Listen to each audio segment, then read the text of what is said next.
ठीक है, so let us begin with SA 210। क्या होता है SA 210? Agreeing to the terms of audit engagement. क्या होता है SA 210? To the terms of audit engagement मतलब एक ऑडिटर और क्लाइंट का रिश्ता कैसे होता है। क्या भाई, एक ऑडिटर और क्लाइंट का रिश्ता कैसे तय होता है? फॉर एग्जाम्पल लेट अस से आकाश तो है यहाँ पे, ठीक है, फॉर एग्जाम्पल आकाश परमार है। आकाश की अपने को क्या करवानी है भाई? शादी। क्या करवानी है? शादी। तो आकाश का रिश्ता कैसे तय होगा? पहले मम्मी क्या करेगी, उसको दो तीन फोटो बताएगी कि देख ये दो तीन रिश्ते आए हैं, देख तेरे को उसमें कौन सी पसंद है। आकाश क्या करेगा, उसमें से एक आध फोटो उठाएगा, मम्मी को बोलेगा मम्मी देख मेरे को ये वाली पसंद है। अब वो मम्मी क्या करेगी, आकाश का फोटो उस लड़की वाले को भेज देंगे कि भाई देखो हमारे लड़के को आपकी लड़की पसंद है। अब वहां पे लड़की उसका फोटो देखेगी, अगर लड़की को भी आकाश का फोटो पसंद आया फॉर एग्जाम्पल, ठीक है, कि शायद अगर उसको फोटो पसंद आया, तो भाई इन दैट केस क्या करवाया जाएगा पता है? वो मीटिंग होती है जहाँ पे बोला जाता है लड़के लड़की मिलेंगे। तो भाई वो मीटिंग करवाई गई जहाँ पे लड़की लड़की मिलेंगे। दोनों जन ऐसा वो बोले ना, सामने से वो चाय लेके आ रही है, अपना आकाश थोड़ा थोड़ा शर्मा रहा है। अब दोनों को बोला कि भाई अकेले में जाके कुछ बात करना चाहो तो कर सकते हो। अब अकेले में जाके आकाश ने क्या किया पता नहीं, पर बाहर आके क्या बोला भाई? कबूल है। क्या बाहर आके क्या बोला? कबूल है। तो जब मियाँ बीवी राजी तो क्या करेगा काजी? तो दोनों की क्या करवा दी जाए? शादी नहीं, पहले क्या करवा दी जाएगी? एंगेजमेंट। क्या करवा दी जाएगी?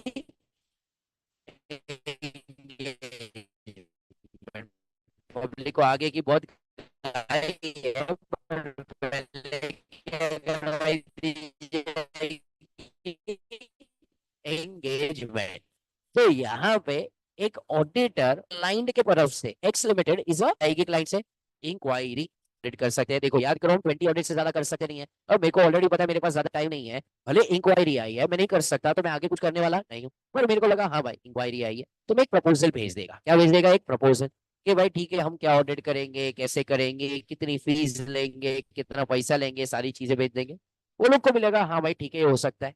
तो ऑडिटर और क्लाइंट पहली पहली बार डेट पे मिले, दोनों जन क्या डिस्कस? एंगेजमेंट। क्या डिस्कस करेंगे? Terms of engagement. जब मियाँ बीवी राजी तो यहाँ पे ऑडिटर क्या भेजे? Letter of engagement. क्या भेजेगा? और क्लाइंट क्या भेजेगा? Letter of appointment. क्या भेजेगा? Letter of appointment. इस तरीके से एक क्लाइंट और ऑडिटर का रिश्ता तय होता है। किस तरीके से ऑडिटर और क्लाइंट का रिश्ता क्या है तय? वापिस एक बार, पहले क्या आई? इंक्वायरी।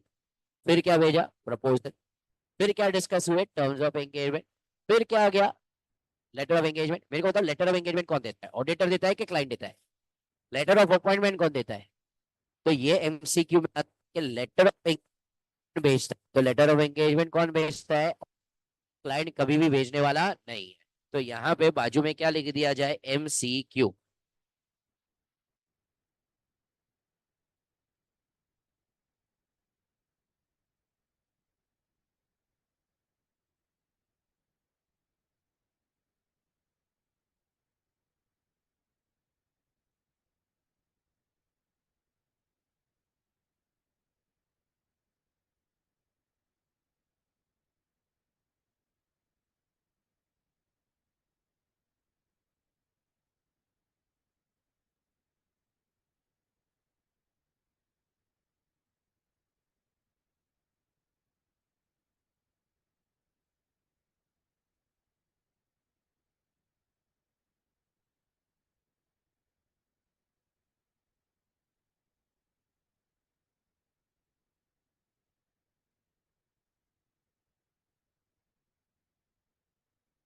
वॉइस नहीं आ रहा है।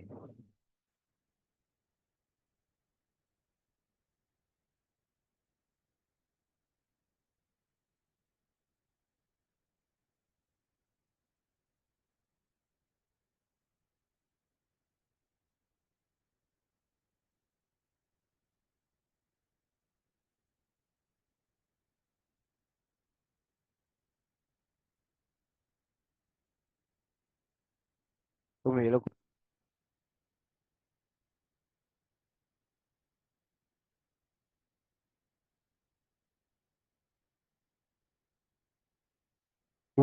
डन। ठीक, सो वापस एक बार, पहले क्या आएगी? इंक्वायरी। फिर क्या भेजा जाएगा? प्रपोजल। फिर क्या डिस्कस होंगे? Terms of engagement. फिर क्या भेजा जाएगा? Letter of engagement. और क्लाइंट भेजेगा लेटर ऑफ अपॉइंटमेंट। और आकाश बोल रहा है कि सब सही है sir. Is everyone able to hear right now? Is it Audible?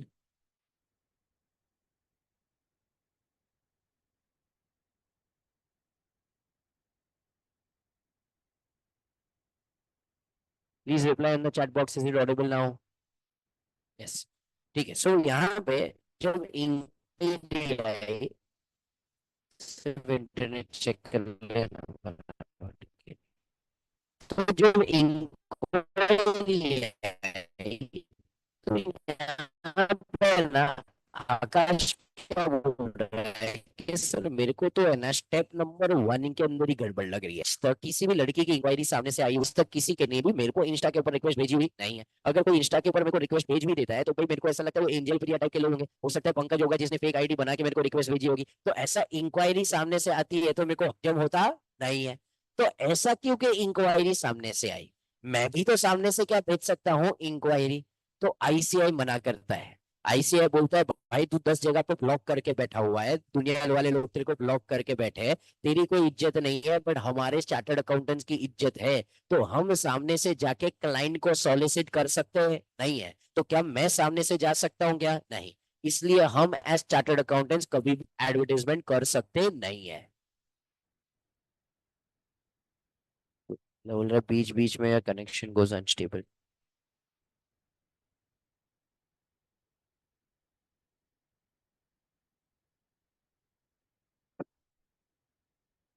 ठीक है, सो यहाँ पे what we are saying is कि भाई इन दिस पर्टिकुलर केस क्या हम सामने से इंक्वायरी भेज सकते हैं? नहीं, आईसीआई मना करता है। हमारी आन है, हमारी शान है, हम इसके ऊपर आँच आने देंगे नहीं। इसलिए हम एडवर्टाइजमेंट कर सकते नहीं है।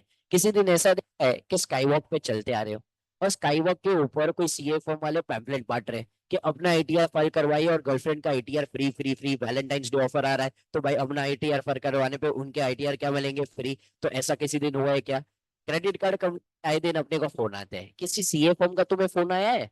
क्या क्रेडिट कार्ड वाले कैसे बोलते हैं कि आपको क्रेडिट कार्ड दिया जा रहा है? सीए फॉर्म वाले क्या फोन करके बोलते हैं कि आपने आपका आईटीआर रिटर्न फाइल करवाया है, क्या आप करवाना चाहेंगे आज रात को मध्य रात्रि तक फॉर 999 ओनली? मेरे को बताओ क्या ऐसा हम कर सकते हैं क्या? नहीं।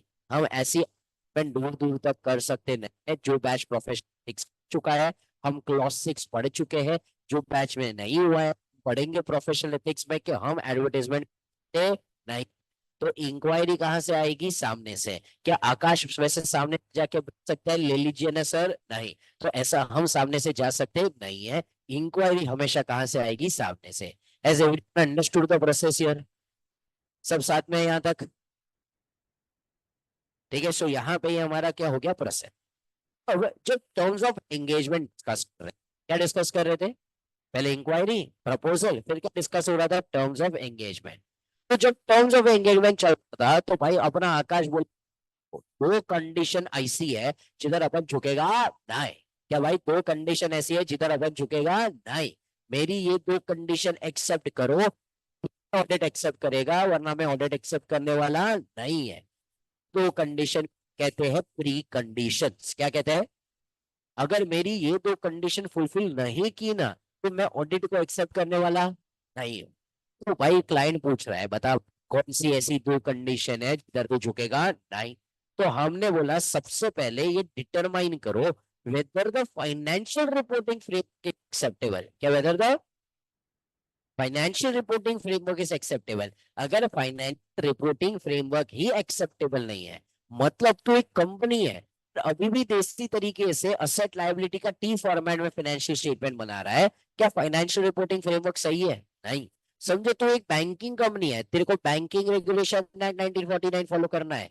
देखो when you go to a bank, bank में वहां पे बैंकिंग रेगुलेशन एक्ट 1949 के पर स्केड्यूल है, उसके अंदर फॉर्म ए में बैलेंस शीट का फॉर्मेट दिया है, बी में पीएनएल का फॉर्मेट दिया है। तो तेरे को बैंकिंग कंपनी में नॉर्मल स्केड्यूल 3 फॉलो करेगा कंपनीज एक्ट का कि वो लोग करना पड़ेगा? पर लेकिन के हिसाब से किया है स्केड्यूल 3, क्या ये चलेगा? क्या नहीं। तो वहां पे दोनों फॉर्मेट्स क्या अलग? हम ये वाला फाइनेंशियल रिपोर्टिंग फ्रेमवर्क यूज कर सकते हैं नहीं। वहां पे भाई इन दिस केस अगर ये सही नहीं है ना, मैं ऑडिट एक्सेप्ट करने वाला नहीं हूँ। तुम लॉजिकली सोचो ना, बहुत सही बात है। क्या पब्लिक को मिसस्टेटमेंट याद है? क्या पब्लिक को मिसस्टेटमेंट याद है? क्या था मिसस्टेटमेंट? क्या होना चाहिए था? क्या है? दोनों में डिफरेंस है तो क्या होना चाहिए था? फाइनेंस क्या है? दोनों में डिफरेंस है तो अब तेरा फाइनेंशियल रिपोर्टिंग फ्रेमवर्क ही गलत है। तो अब मैं कंपेयर क्या, गलत ही गलत है। समझ रहे हो? तो तूने रिपोर्टिंग फ्रेमवर्क यूज किया, वो मेरे हिसाब से एक्सेप्टेबल, तो क्या मैं ऑडिट एक्सेप्ट करूंगा? तो ये प्री कंडीशन है। क्लाइंट को बोलेंगे पहले ये कंडीशन फुलफिल कर, फिर चर्चा आगे बात करेंगे। बट अगर ये फुलफिल नहीं हो रही है तो आगे की चर्चा करने की जरूरत नहीं है। सेकंड, मैनेजमेंट के पास से एक अग्रीमेंट कि तुम्हारी थोड़ी जिम्मेदारी है, तुम अगर ये जिम्मेदारी को फुलफिल करते हो तो ही मैं क्या करूंगा, ऑडिट एक्सेप्ट, वरना मैं ऑडिट एक्सेप्ट करने वाला नहीं हूं। तो मैनेजमेंट पूछ रहा है मेरी क्या मैं बोल रहा हूँ फाइनेंशियल स्टेटमेंट बनाने की जिम्मेदारी तो दी है। क्या भाई फाइनेंशियल स्टेटमेंट बनाने की जिम्मेदारी ये मैं बनाने वाला नहीं हूँ। अरे याद करो, पता है मैंने एग्जाम्पल दिया था, तो वो फैक्ट वो एक जगह पे ऑडिट करने गया था, उसका वैट रिलेटेड सवाल पूछ रहा था, अकाउंट्स वाला पूछ रहा था, इन फाइनेंशियल स्टेटमेंट कैसे बनाने मेरे से सीख रहे थे। अब मैंने उन्हें स्टेटमेंट बनाने में हेल्प की है, मैं ही ऑडिट करूंगा। क्या मेरे खुद के काम में मेरे को गलती दिखने वाली है क्या? नहीं। तो मैं फाइनेंशियल स्टेटमेंट बनाने में तेरी मदद करने वाला नहीं हूँ, ये तेरी जिम्मेदारी है। और जब तक जिम्मेदारी नहीं, मैं अपनी जिम्मेदारी निभा पाऊंगा नहीं। बाइजूस का case was one this case. Byju's में तुम्हें पता होगा डेलॉइट ने रिजाइन किया, ठीक है, थोड़े टाइम बाद मैं एक्चुअली बाइजूस का जो डेलॉइट का रेजिग्नेशन लेटर वो बताऊंगा आज के लेक्चर में। वहां ने फाइनेंशियल स्टेटमेंट ही नहीं बनाए 2020। अब ऑडिटर बोल रहा है तू फाइनेंशियल स्टेटमेंट नहीं बना रहा है, मैं ऑडिट क्या करूं? तो अगर फाइनेंशियल स्टेटमेंट मेरी जिम्मेदारी है क्या मैनेजमेंट तेरी जिम्मेदारी है? तो फाइनेंशियल स्टेटमेंट कौन बनाएगा? मैनेजमेंट। ये तेरी जिम्मेदारी है। सेकेंड, इंटरनल कंट्रोल्स याद करो, वहां पे H&M में, डीमार्ट में बारकोड एग्जाम्पल याद करो, वहां पे कल जेकेसी बुक के लिखने के लिए पीछे रिसीट वाला एग्जाम्पल। तीसरा, वो अमेजोन में warehouse keeper, requisition officer, purchase manager. ये इंटरनल कंट्रोल ऑडिटर बनाएगा कि मैनेजमेंट? अरे मैनेजमेंट बनाएगा। मैं तो सिर्फ वो इंटरनल कंट्रोल को क्या करूंगा, चेक करूंगा, असेस करूंगा, उससे मेरे को कंट्रोल रिस्क मिलेगा और आरओएमएस पता चलेगा। पर ये कंट्रोल्स बनाने की जिम्मेदारी किसकी है? मैनेजमेंट। तो मैं मैनेजमेंट को बोल रहा हूँ कि भाई देख, फाइनेंशियल स्टेटमेंट तू बनाएगा, इंटरनल कंट्रोल्स भी कौन बनाएगा? तू बनाएगा। तीसरा, you will provide auditor with access to information. क्या provide auditor with what? Information का एक्सेस ही नहीं देगा क्या मैं ऑडिट कर पाएगा? नहीं। to give me to additional information. But what do you mean by additional information? Now, please, every student who is in the field of auditing, please step up and I mean, थोड़ा discussion थोड़ा बढ़ाओ, so it helps your other friends who are not in audit. Information और additional information क्या difference? सही example के साथ बता से आज स्टारबक्स की कॉफी और तो ऑनलाइन बैठे हैं उनको जोमेटो से कर दिया। But explain me what is the difference between the two. Info, तो is that not financial information? Debtors और क्रेडिटर्स का info financial information. External confirmation वो तो मेरी ऑडिट प्रोसीजर है ना भाई, वो थोड़ी मैनेजमेंट देगा।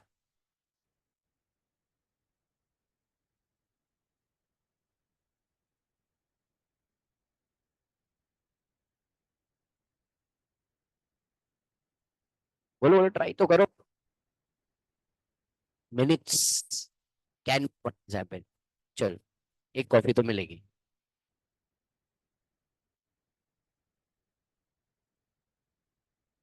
क्रेडिटर्स ये क्यों? डेटर्स क्रेडिटर्स ऐसा किधर सीखा है तुमने ऐसा? Debtors creditors is financial information, no वो तो हम चेक करते ही है। Minutes can be something which is not related to your financial statement, but there is much more as compared to minutes. Loan statement and information related party कौन सी भाई? Related party loans ये सब financial information है। ये तो तुम्हारे AS18 और सबकी रिक्वायरमेंट है ना, पार्टी को डिस्क्लोज करो, तो ये सब तो फाइनेंशियल इंफॉर्मेशन है, एडिशनल क्यों? तो फाइनेंशियल स्टेटमेंट के अंदर जो है that is financial. Financial statement के बाहर की कोई चीज पे दिमाग लगाओ। चलो let me give you an example. ठीक है, तो एक स्टूडेंट को राइट आंसर मिला है, बाकी को अगर मैं समझाता हूँ, give you one example.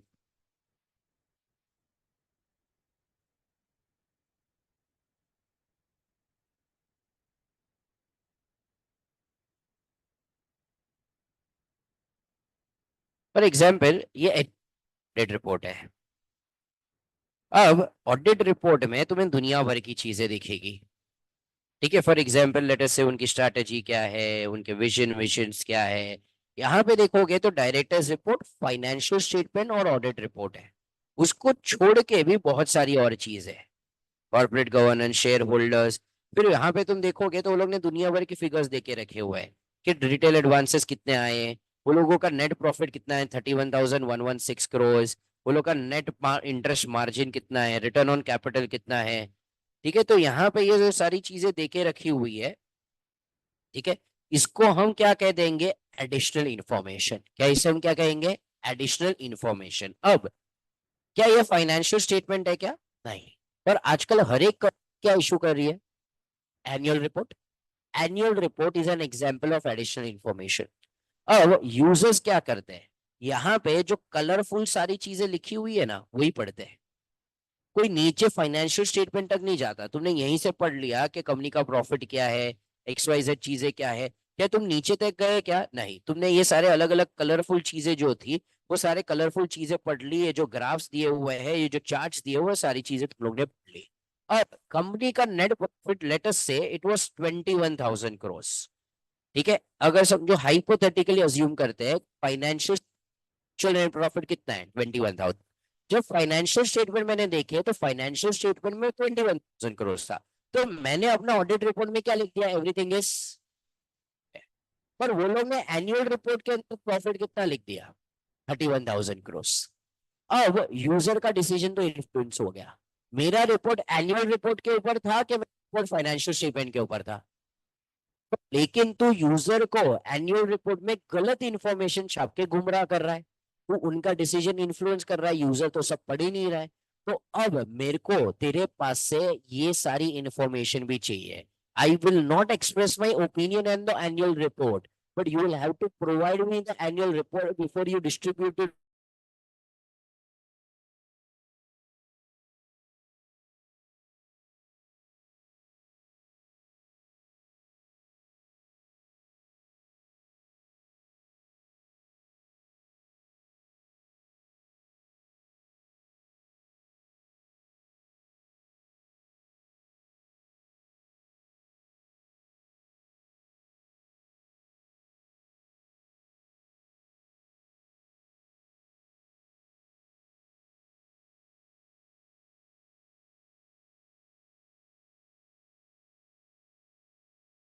Verify अगर तूने यहाँ पे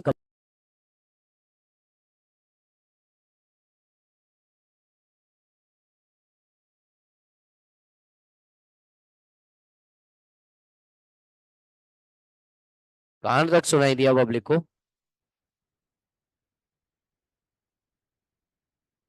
please reply on the chat box. कहां तक सुनाई दिया था,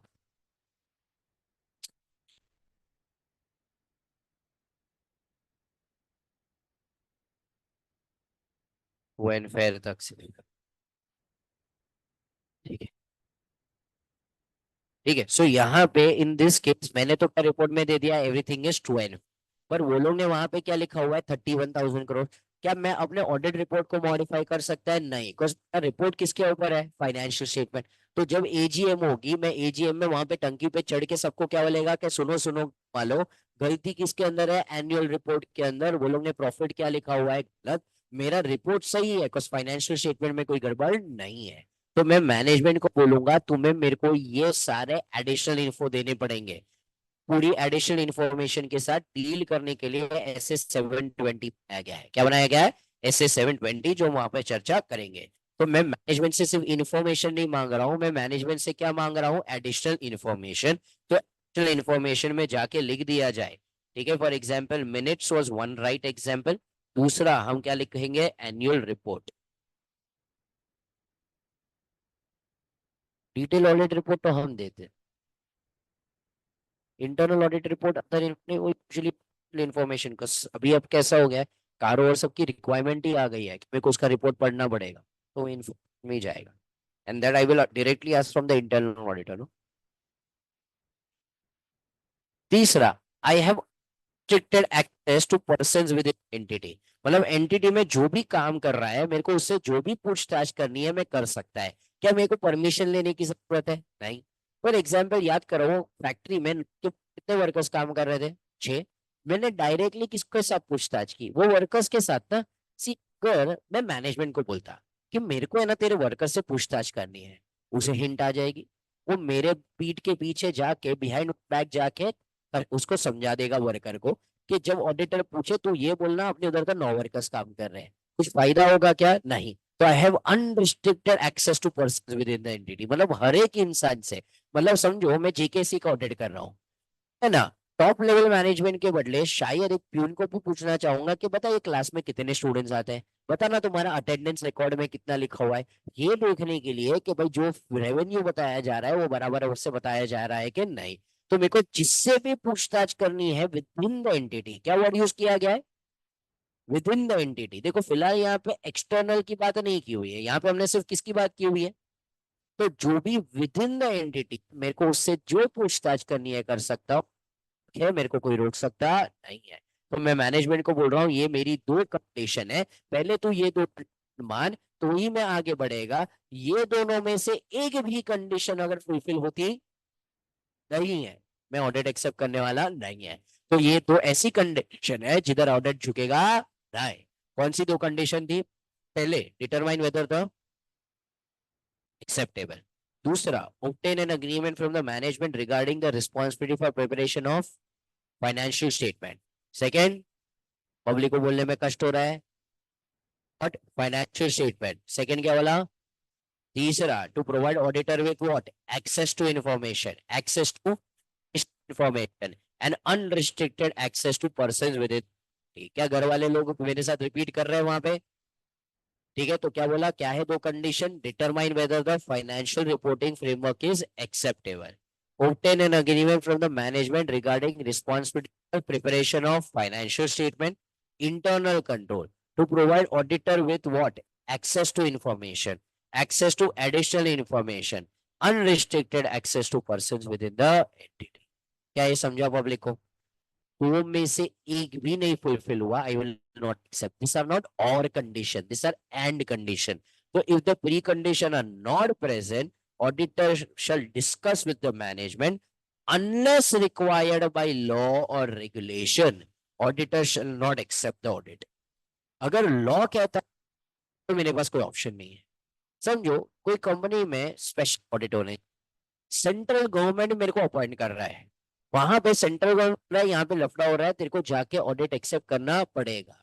आई don't have an option, even if there are pre conditions are not acceptable, मेरे को ऑडिट को क्या कर, एक्सेप्ट। क्या समझा पब्लिक को ये? पक्का? ठीक है, एक बार एमसीक्यूज में आओ।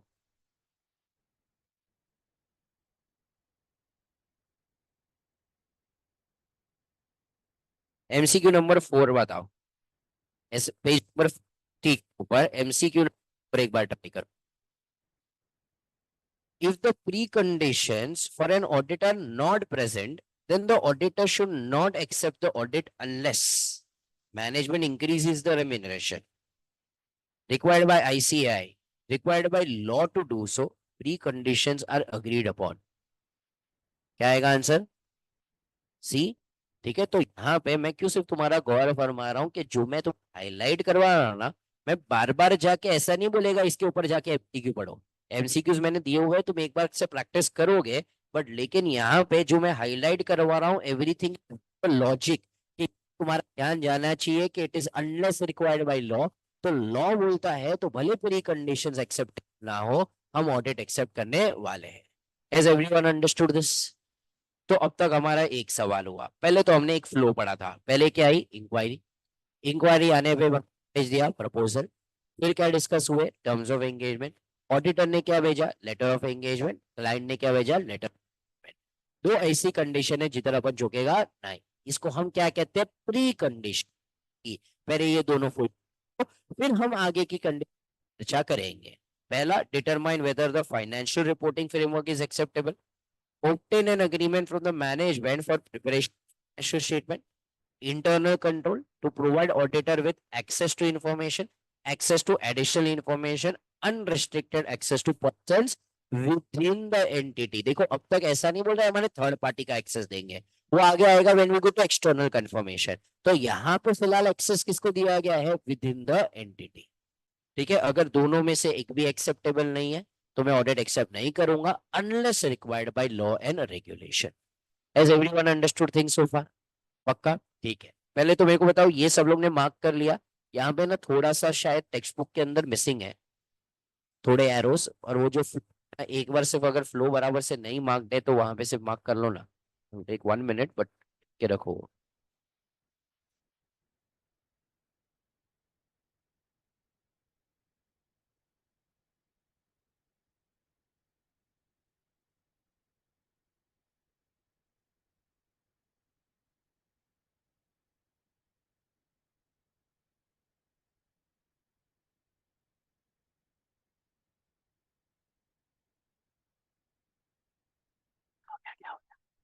हो गया?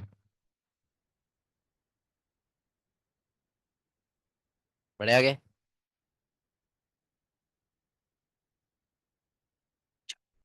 So this is what pre conditions. Has everyone understood? अब थोड़ा गहराई में जाते हैं टॉपिक के। फाइनेंशियल रिपोर्टिंग फ्रेमवर्क है, वो रिक्वेस्ट तुम टेक्स्ट बुक से फिलहाल मत देखो ना, क्योंकि देख लोगे ना तो आंसर दिमाग में आते जाएगा, मैं मार्किंग करवाते जाऊंगा तुम्हें। फाइनेंशियल रिपोर्टिंग फ्रेमवर्क एक्सेप्टेबल है कि नहीं, कैसे हम डिसाइड करें? तो what is question number 2 asking, what are the factors to be considered for determining whether the financial reporting framework approved by the entity is acceptable or। तो मैं क्या देखेगा बताए, मैंने देखेगा एंटिटी क्या कर रहा है, प्रॉफिट ओरिएंटेड है या नॉन प्रॉफिट ओरिएंटेड है। अगर प्रॉफिट ओरिएंटेड है तो हमारा सब कुछ बनेगा, पीएनएल बनेगा, कैश फ्लो बनेगा, बैलेंस शीट बनेगा। एक एनपीओ है, लेट अस से एक ऑर्फनेज है, अब मेरे को बताओ क्या उनका प्रॉफिट होएगा? क्या वो लोग बच्चे बेच के प्रॉफिट कमाते हैं क्या? नहीं ना। तो मतलब भाई वहां पे प्रॉफिट जैसी चीज होने वाली नहीं है। तुम्हें याद हो तो वहां पे क्या आने वाला है, इनकम एंड एक्सपेंडिचर। तो मेरे को नेचर ऑफ द एंटिटी से भी पता चलेगा कि वर्क सही है कि फ्रेमवर्क सही नहीं है। तो मैं देखना चाहता हूं नेचर ऑफ द एंटिटी कि प्रॉफिट ओरिएंटेड है कि प्रॉफिट ओरिएंटेड नहीं है। बिकॉज अगर प्रॉफिट ओरिएंटेड है,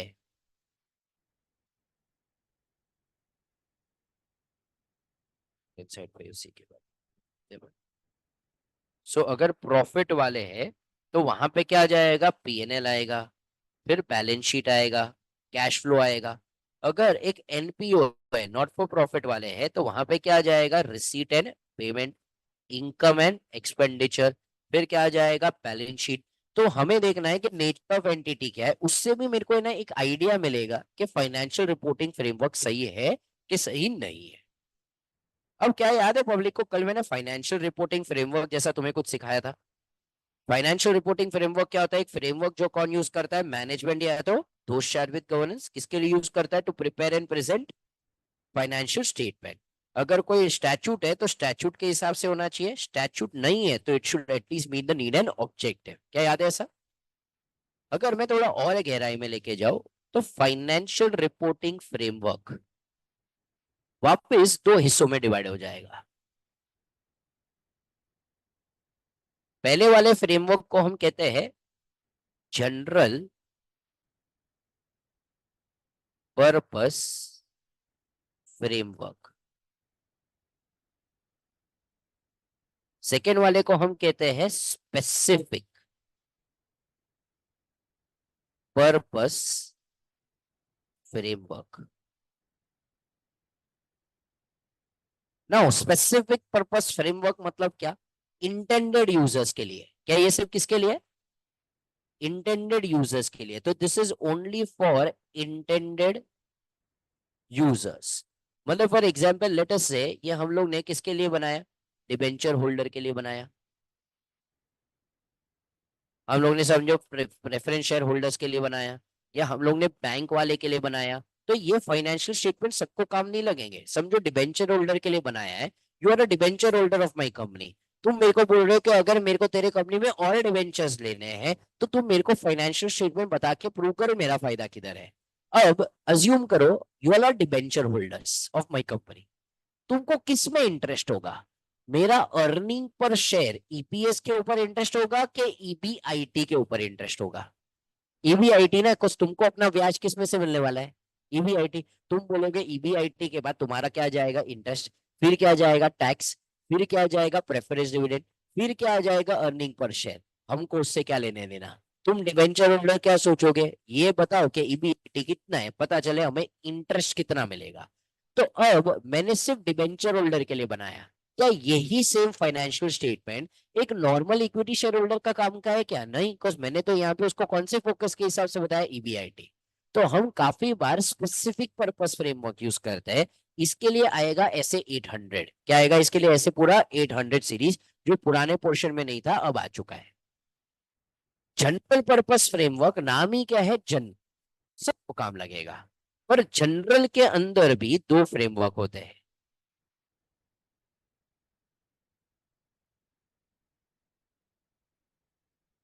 एक को हम कहते हैं कंप्लायंस फ्रेमवर्क, और दूसरे को हम कहते हैं फेयर प्रेजेंटेशन फ्रेमवर्क। क्या कहते हैं मुझसे? Fair presentation. कंप्लायंस में हम सिर्फ और सिर्फ क्या करते हैं? जो लॉ एंड रेगुलेशन में दिया हुआ है फाइनेंशियल रिपोर्टिंग फ्रेमवर्क, वो हम कंप्लाई करते हैं। फेयर प्रेजेंटेशन में हम क्या करते हैं? जो लॉ एंड रेगुलेशन वो करता है वो तो हम करेंगे, प्लस हमें लगा यूजर्स के लिए एडिशनल डिस्क्लोजर की जरूरत है। क्या यूजर्स के लिए किसकी जरूरत है? लॉ कहता नहीं है, पर मुझे लग रहा है कि एडिशनल चीजें देने की जरूरत है, हम एडिशनल चीजें देंगे। I give you example. When we go to banking regulation act, उसमें बैलेंस शीट के लिए फॉर्म ए दिया है, पीएनएल के लिए फॉर्म पी दिया है, बी दिया हुआ है। There is something called as prior period item, सबको पता है? प्रायर पीरियड आइटम याद है? पहले वाले साल की चीज है। फॉर्म ए फॉर्म बी के अंदर प्रायर पीरियड है ही नहीं। पर मेरे को एज एन ऑडिटर लग रहा है कि यूजर को प्रायर पीरियड आइटम के बारे में पता होना चाहिए।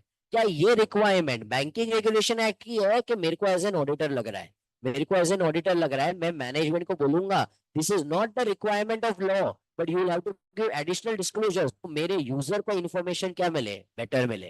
तो मैं वो लोग को बोल रहा हूँ एडिशनल इन्फॉर्मेशन दो। या मैं बोल रहा हूं अगर एएफआरएफ गलत लगा तो मैं डिपार्ट करूंगा फ्रॉम एएफआरएफ। क्या करूंगा मैं? Depart. We will not follow AFRF, हम और चीजें फॉलो करेंगे which will happen in extremely rare circumstances. तो यहाँ पे फेयर प्रेजेंटेशन में दो एडिशनल चीजें बोल रहे हैं। अगर यूजर्स के लिए चाहिए तो हम क्या देंगे? Additional disclosure. जरूरत पड़ी आरएफ से भी क्या करेंगे? सो यूजर्स को बेटर अंडरस्टैंडिंग मिले। इंडिया में हम फेयर प्रेजेंटेशन यूज करते हैं। That is one of the primary reasons why we say everything is true and fair and not true and correct.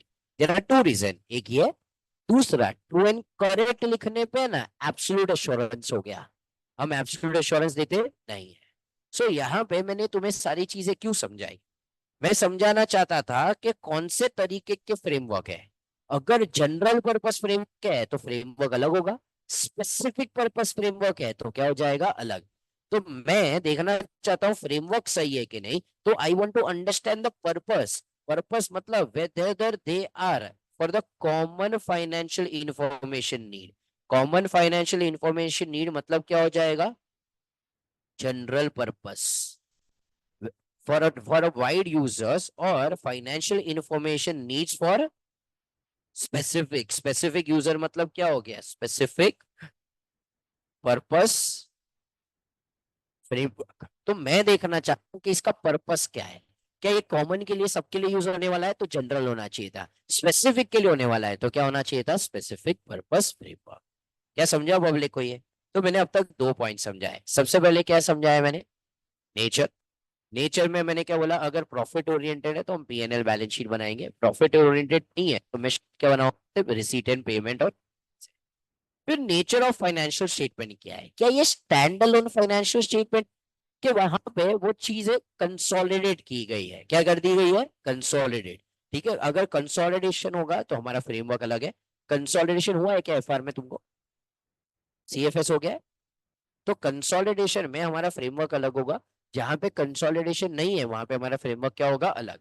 तो nature of the financial statement and lastly क्या आ जाएगा, law and regulation. अगर law में लिखा हुआ है ये framework है तो तुम्हें को आंख बंद करके वही फ्रेमवर्क फॉलो करना है।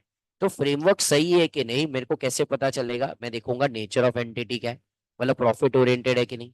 पर्पस में देखूंगा कि जनरल पर्पस है कि स्पेसिफिक पर्पस है। तीसरा मैं देखूंगा कि भाई वहां पे ये कौन से फाइनेंशियल स्टेटमेंट है, स्टैंड अलोन है कि कंप्लीट है। और लास्टली मैं वहां पे क्या देखूंगा, लॉ एंड रेगुलेशन क्या कहता है। या इससे मेरे को पता चलेगा फाइनेंशियल रिपोर्टिंग फ्रेमवर्क एक्सेप्टेबल है कि एक्सेप्टेबल नहीं। Has everyone understood? ठीक है, ये दोनों पॉइंट्स को वहां पे जल्दी से लिख लो।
Is everyone done?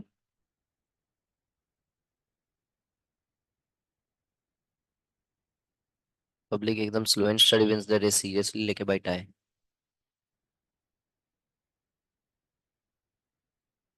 ना प्यार से हाईलाइट कर दियो।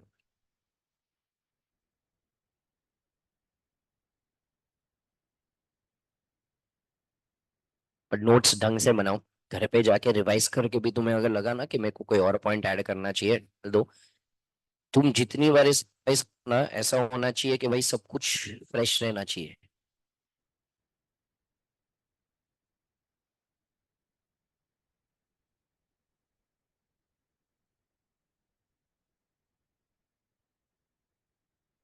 एवरीवन, ठीक है।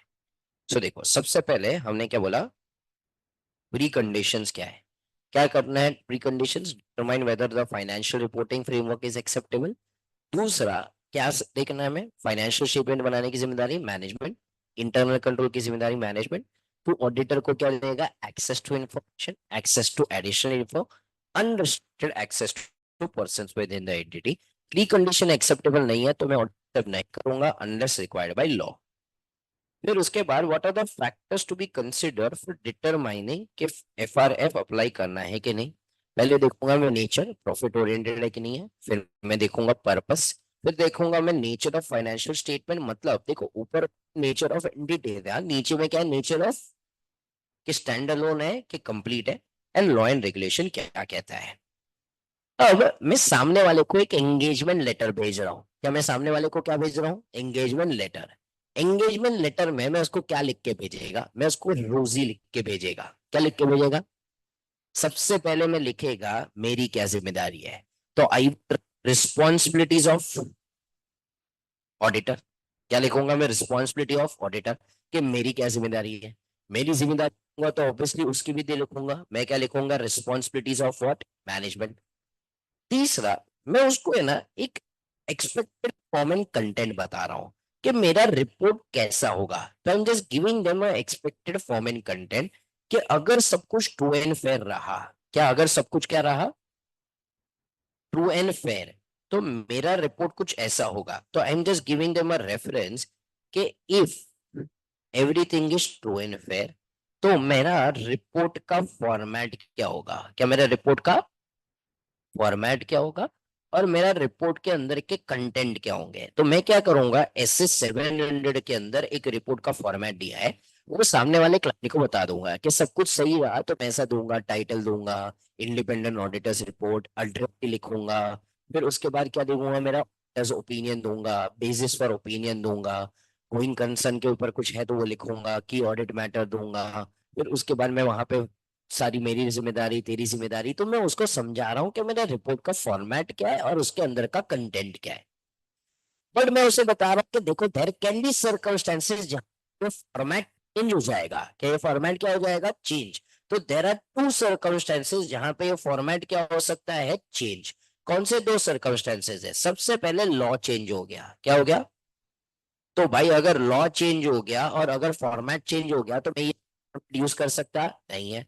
सेकेंडली, अगर मेरे को लगता है if everything is not true and fair तो मैं ये फॉर्मेट यूज करने वाला नहीं हूं। अब मैं 700 का फॉर्मेट यूज करूंगा बिकॉज यहाँ पे ओपिनियन क्या हो चुका है? मॉडिफाई। तो मैं जब उसे रेफरेंस दे रहा हूँ ना, मैं उससे जागरूक कर रहा हूँ, मैं उसे सावधान कर रहा हूँ कि देख भाई फिलहाल ये format, but there can be circumstances जहां पे रिपोर्ट का फॉर्मेट क्या हो जाने वाला है? चेंज। तो सबसे पहले हमने क्या बोला? Reference to the expected form and content. क्या बोला? Reference to the expected form and content of any reports to be issued by the auditor, and a statement that there may be circumstances in which the report may differ from his expected form and content। तो मैं उसे circumstances भी बता रहा हूं कि law change हो गया, ये सब कुछ ट्रू एंड फेयर नहीं है तो मेरा रिपोर्ट का फॉर्मेट क्या हो जाने वाला है? चेंज। फिर मैं उसको बताऊंगा मेरा ऑब्जेक्टिव क्या है, मेरा स्कोप क्या है। क्या मैं क्या बताऊंगा? मेरा ऑब्जेक्टिव। सी मेरा ऑब्जेक्टिव तो यह है कि मैं एक अश्योरेंस देना चाहता हूँ। क्या देना चाहता हूँ मैं? एक रीजनेबल अश्योरेंस। तो आई विल टेल हिम कि मैं मेरा objective is only to give what? Reasonable assurance. फिर उसके बाद मेरा स्कोप जो भी होगा वो भी मैं वहां पे लिख दूंगा, वो डिपेंड करेगा स्कोप क्या है। ठीक है, समझो HDFC के 5,608 ब्रांचेस में 103 ब्रांचेस का ब्रांच अपडेट करने वाला है, तो मेरे स्कोप में सिर्फ क्या आने वाला है? 3 branch. Lastly, identification of the financial reporting framework, कि कौन सा फाइनेंशियल रिपोर्टिंग फ्रेमवर्क एक्सेप्टेबल है। क्या कौन सा फाइनेंशियल रिपोर्टिंग फ्रेमवर्क क्या है? एक्सेप्टेबल। वो मैं यहाँ पे लिख के दे दूंगा। देखो लॉजिक लगाओगे ना, यहाँ पे से 5 पॉइंट में से 2 पॉइंट तो प्री कंडीशन वाले हैं। सबसे पहला याद करो, मैनेजमेंट रिस्पॉन्सिबिलिटी। तो मैनेजमेंट रिस्पॉन्सिबिलिटी हो गया, याद करो फाइनेंशियल स्टेटमेंट तू बनाएगा, इंटरनल कंट्रोल तू बनाएगा, तो ऑडिटर को एक्सेस देगा, एडिशनल इंफॉर्मेशन देगा, अनरिस्ट्रिक्टेड एक्सेस। दूसरा, financial reporting framework is acceptable. तो कौन सा फाइनेंशियल रिपोर्टिंग एक्सेप्टेबल है वो भी मैं यहाँ पे लिखित में दे देगा। तो 5 में से 2 चीजें तो प्री कंडीशन ही है, बाकी के 3 चीज हमने ऐड की हुई है। तो अगर हम देखेंगे आंसर में क्या आ जाने वाला है? रोजी। अरे से क्या बोला सबसे पहले अपन ने? उसके बाद नेक्स्ट क्या बोला अपन ने, responsibilities of management, reference to the expected forming content. देखो तुम्हें ना रटने में, याद रखने में अटकोगे तो पॉइंट नंबर 3 के ऊपर, तो थोड़ा फोकस कर लो ना पॉइंट 3 पे ऊपर। Reference to the expected form and content of any reports to be issued by the auditor, and there may be circumstances in which report may differ from its expected form and content. So repeat करो, reference to the and any reports to be issued by the auditor, and a statement that there may be circumstances in which the report may differ.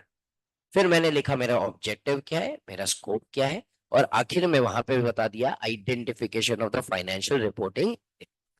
ये जो requirement है ये S A 210 के minimum requirements है। क्या ये S A 210 के? क्या मैं इसको छोड़ के मेरे एंगेजमेंट लेटर में कुछ और लिखना चाहूँ तो लिख सकता हूँ? यस लिख सकता हूँ। मेरे को बताओ, नीचे मत पढ़ो, ट्राई करो ना, सब ऑनलाइन वाले चैट बॉक्स पे आंसर डालो। मैं मेरे एंगेजमेंट लेटर में और क्या लिखना चाहूंगा, ये तो लिखा मैंने, और क्या लिखना चाहेंगे हम? एंगेजमेंट लेटर देखा है कभी किसी ने? यहाँ पे तो कोई ऑडिट वाला ही एक ही इंसान है। ऑनलाइन वाले मेरे को बताओ, और क्या लिख सकते हैं हम एंगेजमेंट लेटर में? टाइम, कब फाइनेंशियल रिपोर्ट्स बनेंगे? नहीं, पूरा एंटी बता देंगे उसको एग्जैक्टली कि हम क्या करने वाले हैं, कब करने वाले हैं। मतलब हम बता देंगे, देख ये तारीख को आके हम ये काम करने वाले हैं। तो तुम भाई वहां पे वो जो कर रहे हो उस तरीके से तो हम थोड़ी बताएंगे पूरा। टू एन एक्सटेंट हम एनटी के नाम पे रिस्क और सब कुछ बता सकते हैं, पूरा ऑडिट प्रोग्राम नहीं देंगे। और अरे सबसे मुद्दे की बात यार, अपन ऑडिट करते हैं, पसीना बहा के सीए बन रहे हैं, किसके लिए? अरे तो लिखेंगे ना मेरी फीस क्या है। अरे सबसे मुद्दे की बात है ना, कल जाके पता चला सारा दुनिया भर का काम कर रहा हूँ, फिर पैसा ही नहीं दे रहा है, बोल रहा है हमारा डिसीजन हुआ था 12 लाख रुपया देगा, आखिर में बोल रहा है भाई 2 लाख रुपया लेके आगे बढ़ो। क्या भाई हम लोग कैसे प्रूव करेंगे? तो मैं फीस लिखूंगा कि नहीं लिखूंगा? यस। तो देर आर एडिशनल मैटर्स जो मैं लिख सकता हूँ। सबसे पहले फीस, एंड फीस ही नहीं, बिलिंग अरेंजमेंट। अरे 12 लाख रुपया है, क्या पूरा साल समाप्त होने के बाद देगा? अरे मैं अपने एम्प्लॉयज को थोड़ी ऐसा बोलूंगा पूरे साल बाद पैसा मिलेगा। मेरे को जो घर खर्च करना है, मेरे को तो भाई हर महीने पैसे चाहिए। तो मेरा जैसे जैसे काम होगा ना, हर महीने 2 महीने या हर क्वार्टर के ऊपर तो मेरे को तेरे को बिल रेज करता रहूंगा कि इतना काम हो गया है, उतना पैसा तो मेरे को रिलीज करते रहेगा। पूरा 12 लाख एक साथ देने वाला नहीं है। ठीक है, तो यहाँ पे फीस में लिख सकता हूँ। दूसरा, काफी सारे क्लाइंट है ना जो छोटे क्लाइंट्स होते हैं, यहाँ पे काफी सारे लोग का आया था, sorry missed out, remuneration commercials. ठीक है, सब लोग ने बोला था यहाँ पे, करेक्ट। दूसरा, काफी सारे क्लाइंट्स को है ना ऐसा लगता है कि हमने अगर ओपिनियन दिया ना तो फिर खत्म, फिर कोई गलती हो ही नहीं सकती। तो मैं उसको सादा समझाना चाहता हूँ कि देयर आर इनहेरेंट लिमिटेशन। मतलब मैं कभी भी माँ का कसम खा के एब्सोल्यूट एश्योरेंस दे सकता नहीं हूँ। तो मेरे को लग रहा है कि क्लाइंट को ये समझा देना चाहिए, तो मैं ये भी अपने एंगेजमेंट लेटर में लिख के रखूंगा कि all I am giving is reasonable assurance. Objective में लिखा था, मैं एडिशनली लिख सकता हूँ कि इनहेरेंट लिमिटेशन है, इसलिए मैं कभी भी एब्सोल्यूट एश्योरेंस कर दे सकता नहीं हूँ। मतलब मैं पूरी शिद्दत से, मतलब स्टैंडर्ड ऑन ऑडिटिंग के हिसाब से भी काम करूं, फिर भी हो सकता है कि कोई ना कोई गलती मैं ढूंढ पाया नहीं। ठीक है, तो पहला आई वाला पॉइंट पढ़ो। The fact that becomes that because of the inherent limitation of audit, together with inherent limitations of internal control, there is an unavoidable risk that some material mistake may not be detected, even though the audit is properly planned and performed in accordance with the yes. क्या समझा public को ये? फिर काफी बार समझो, for example हमारा review होता है। What is a review? समझो आज तुम एक रेस्टोरेंट में जाते हो, तुम जोमेटो पे चेक कर, कोई अगर एक मूवी देखने जाते हो या कोई भी मूवी देखने जाओगे तो उसका तुम पहले क्या चेक करोगे? रिव्यू। कोई ऑनलाइन शो ना आया तो उसका आईएम पर रिव्यू चेक करोगे, उसके बिना हम कुछ करते नहीं है। अब एक सीए के पास से काम करवाना है, हम यूजुअली जान पहचान से करवाते हैं, बट लेकिन लेटर से मेरे को कोई की जरूरत थी। अब मैं कोयम्बतूर में किसी को पहचानता नहीं है, तो मेरे को वहां पे से कोई सीए मिला, मैं उसका काम यूज करना चाहता है, मेरे को कैसे पता वो काम अपना सही से कर रहा है? इसलिए आईसीआई ने एक चीज बनाई है जिसे हम कहते हैं पीयर रिव्यू। क्या कहते हैं? पियर मतलब सिमिलर स्टैंडिंग का, मतलब समझो तुम क्लास में एक दूसरे को क्या बोलेंगे, मेरा पियर है, ये मेरा कलीग है। तो यहाँ पे जो दूसरा सी है वो आके मेरा काम चेक करेगा, मेरे को एक पीयर रिव्यू रिपोर्ट देके जाएगा कि मैं एक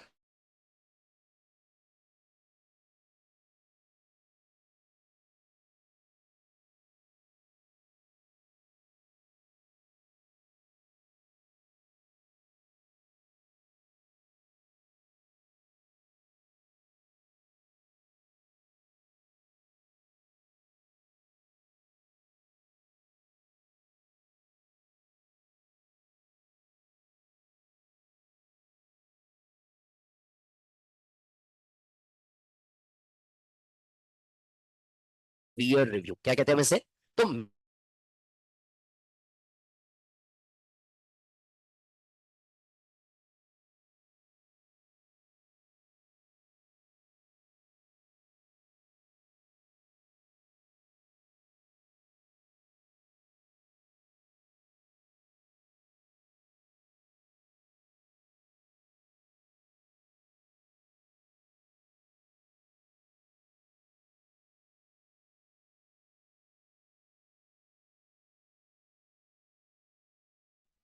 can everyone hear me now, कहां तक सुनाई दिया पब्लिक को?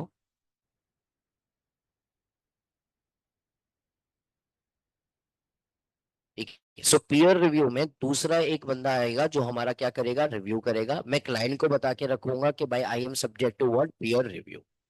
लास्टली अगर मैं अपने स्कोप का इलेबोरेट करना चाहता हूं तो मैं वो भी कर सकता हूं। This are all additional matters. ऐसे 210 की रिक्वायरमेंट रोजी है, उतना तो तेरे एंगेजमेंट लेटर में आना ही चाहिए, उसमें कुछ कॉम्प्रोमाइज हो सकता नहीं है, एक भी पॉइंट उसमें से उड़ा सकता नहीं है। बट एडिशनल मैटर्स देना या ना देना तेरे हाथ के अंदर है। As everyone understood? सो यहाँ पे सबसे पहले अपन ने क्या पढ़ा था, what is a precondition, क्या what are the precondition? दो प्री कंडीशन क्या थी, सब रिपीट करो।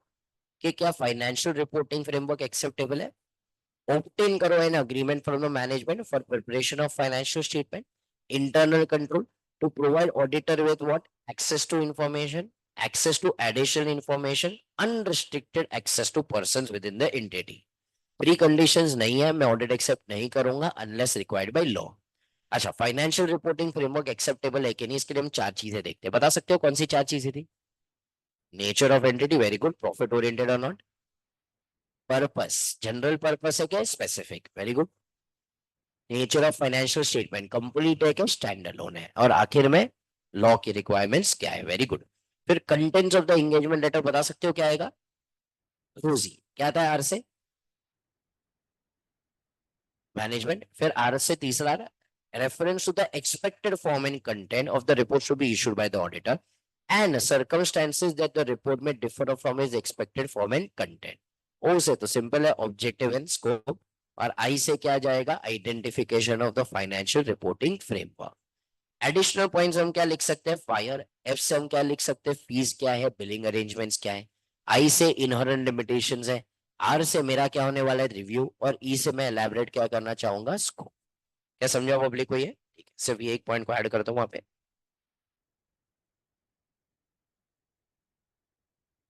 तो तुम्हारे पास अगर वहां पे ऐसे ही जगह है ना तो स्टिक नोट मत लगाओ, हाँ?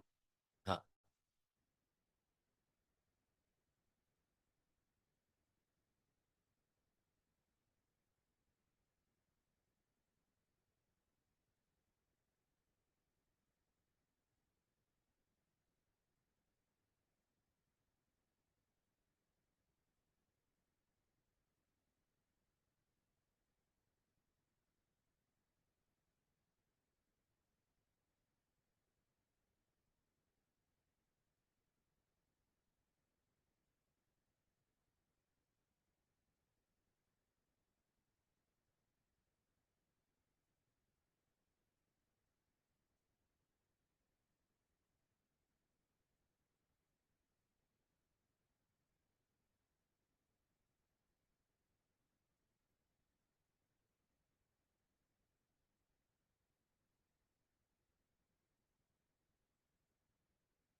डन एवरीवन,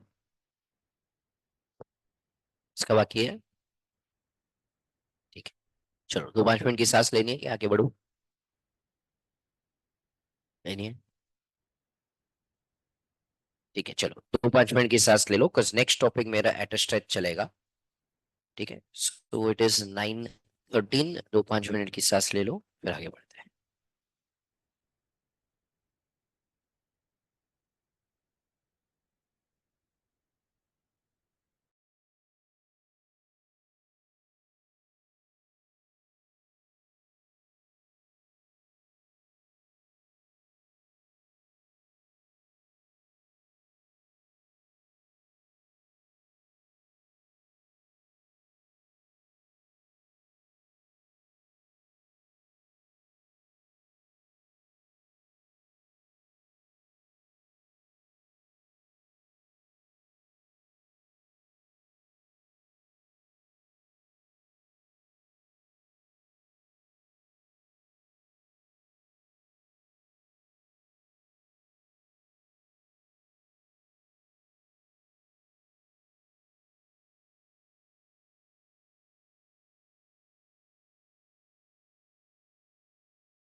ठीक है, चलो आगे बढ़ते हैं।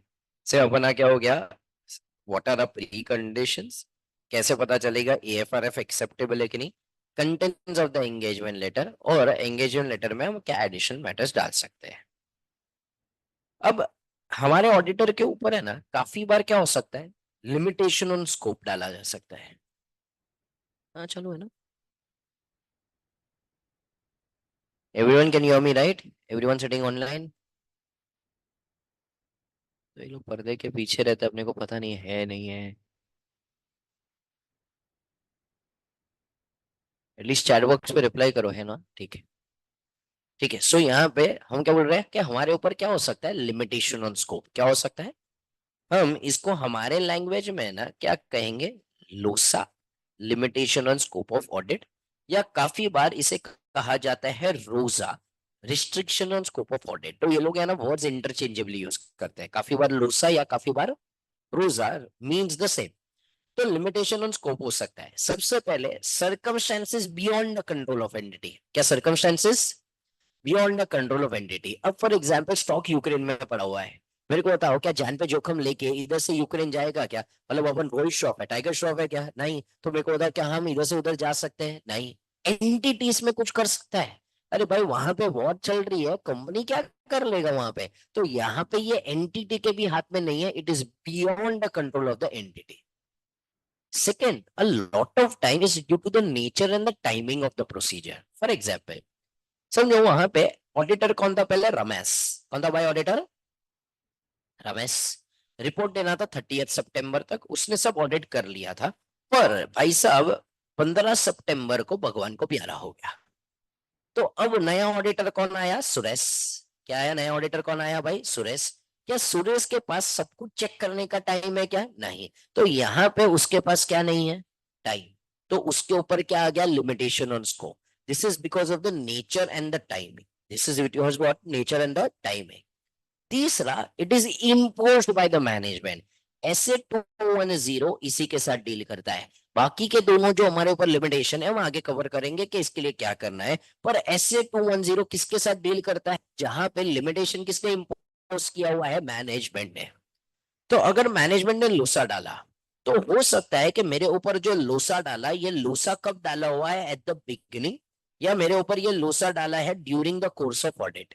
तो यहाँ पे अगर एट द बिगिनिंग है, मैंने अब तक ऑडिट नहीं किया है, कोई बोल रहा है आप म्यूट हो, किधर म्यूट हो भाई, everyone else can hear me right.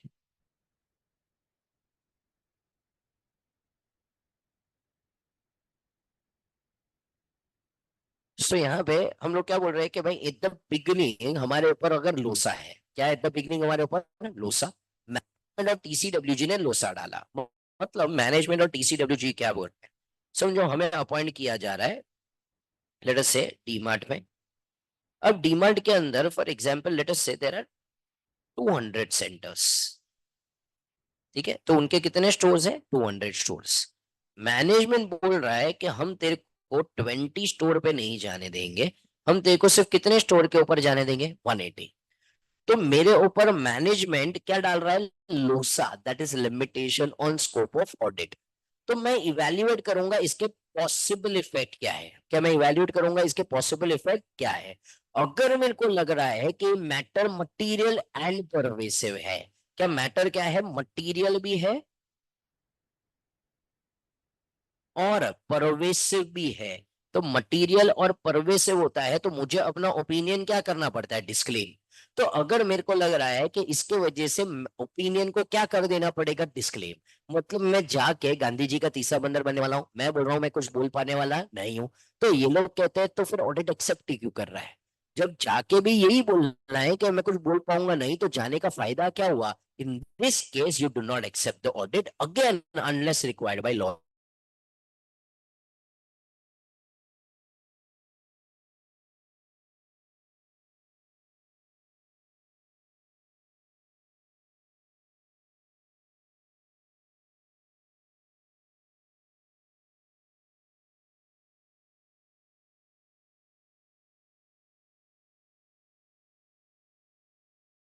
नहीं खोल रहा है तो मेरे को बताओ, क्या तू दया है क्या, क्या दरवाजा तोड़ के जाएगा क्या। ये मेरे साथ ही होता है कि हर ऑनलाइन लेक्चर में होता है? एक्चुअली इधर तुम्हारा होता ही नहीं है ना, इसलिए इधर। कहाँ तक सुनाई दिया?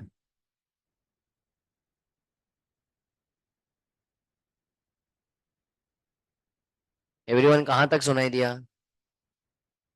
डिस्क्लेमिंग। तो अगर समझो मेरे को लग रहा है मैटर मटेरियल है एंड परवेसिव है, तो इन दिस केस मैं ऑडिट एक्सेप्ट करने वाला नहीं हूँ। क्योंकि भाई जब मेरे को एट द एंड जाके यही बोलना है कि मैं कुछ बोल पाऊंगा नहीं, तो मैं ऑडिट एक्सेप्ट करने वाला नहीं हूँ। This is one logic. Second, ICI कहता है कि भाई वो 220 सेंटर पे नहीं जाने देगा, मैं दरवाजा खोलने वाला नहीं है। तो मेरे को बताओ कि हम दरवाजा तोड़ के जाएंगे क्या? नहीं।